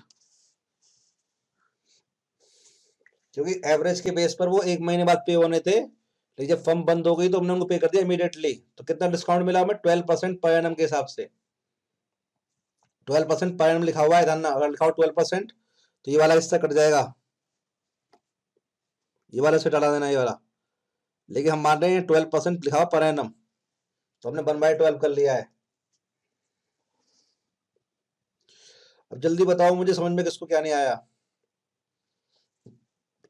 ये टॉपिक हमारा पूरा रिवाइज हो गया, इसमें जितनी क्रिटिकल एंट्री थी वो भी हमने देख ली रिवीजन में। अब जो है क्वेश्चन कर लेना, जो क्वेश्चन है वो कर लेना सारे, जो इलस्ट्रेशन है। चलो चैट में भी जवाब दे दो मुझे।